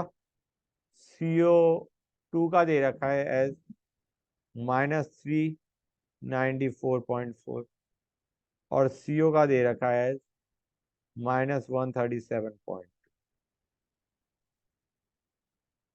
क्या करोगे गाइस? O2 का तो हाँ, गिव्स एनर्जी के लिए तुम्हें याद होगा, एलिमेंट इन स्टैंडर्ड स्टेट के लिए gives energy of formation is 0। याद आ रहा है नहीं आ रहा है? एंट्रोपी का 0 नहीं होता, बाकी गिव्स एनर्जी और enthalpy work the same way का है। हाँ बेटा, हाँ तो हमने क्या है, नहीं हमें तो यहाँ पे एंट्रोपी डेल्टा एस नॉट, नहीं डेल्टा एस नॉट दे रखा है, डेल्टा एस दे रखा है, क्वेश्चन एस नॉट दे रखा है, ठीक है ना बच्चों? तो गाइस यहाँ पे डेल्टा एस नॉट दे रखा है, हम मान के चलेंगे टेम्परेचर 300 पे भी वही वैल्यू है, ठीक है ना गाइस? डेल्टा जी नॉट कितना आने वाला है बच्चों? बताओ मुझे, डेल्टा जी नॉट रिएक्शन कितना आने वाला है? इट विल बी गिव्स energy of product which is -394.4 minus गिव्स energy of reactants which is -137 point. हाँ या ना guys? It is going to be -257.2। Clear है गाइस? किलो जूल पर। अब हमें कहा गया है 300 पे we have to show that the reaction is spontaneous and exothermic. Guys पहले हम क्या करेंगे, डेल्टा जी, डेल्टा जी क्या आएगा बच्चों? अच्छा गाइस एक चीज और, ये यहाँ पे नॉट नहीं दे रखा था, डेल्टा एस हमें दे रखा कि मुझे कौन आया भाई? hold on a sec guys, let me turn that off। हाँ बच्चों, सर 2 घंटे को देख रहा सर समझ। Guys leave it a minute. बच्चों यहाँ तक समझ में आया नहीं आया? राइट, ठीक है, ये हमें वैसे नॉट ही मान लो कन्वीनियंस के लिए। गाइस ये हो गया यहाँ तक। अब हमें पूछा गया है, हमें दो चीजें पूछी गई है, एक तो ये बताना है एक्सोथर्मिक है, डेल्टा एच की वैल्यू निकालोगे नहीं निकालोगे guys? Delta H minus T delta S में दे मारो, डेल्टा जी भी तुम्हें पता है, डेल्टा एस भी पता है, डेल्टा एच आ जाएगा नहीं आ जाएगा बच्चों? -4 करके और यहाँ से तो अभी यहीं से हमें पता है स्पॉन्टेनियस है गाइस। हाँ तो स्पॉन्टेनियस शो करना था और एक्सोथर्मिक भी तो शो करना था। क्लियर है guys? Delta ji not negative से हमें क्या पता चल गया कि रिएक्शन इज स्पॉन्टेनियस। यहाँ से हमें पता चल चुका है रिएक्शन इज स्पॉन्टेनियस। अब हमें क्या पता लगाना है कि क्या वो रिएक्शन एक्सोथर्मिक है। उसके लिए हम ये वाला फॉर्मूला यूज कर लेंगे, delta H minus T delta H. Clear है गाइस? डेल्टा जी हमारा आ गया -257.2 into 10⁻³ is equal to delta H minus T. हमें कहा गया है स्पॉन्टेनियस एट 300, तो 300 into delta H, delta H कितना था 0.09, नेगेटिव साइन के साथ पॉजिटिव साइन के साथ नेगेटिव सर। नेगेटिव। यहां से डेल्टा एच देख लेना, delta H must come out negative. Negative का मतलब हो गया रिएक्शन इज एक्सोथर्मिक। बच्चों समझ में आया या नहीं आया? बहुत बुरी तरीके से समझ आया। क्लियर हुआ? जस्ट अ सेक बच्चों, होल्ड ऑन अ सेक, अभी आप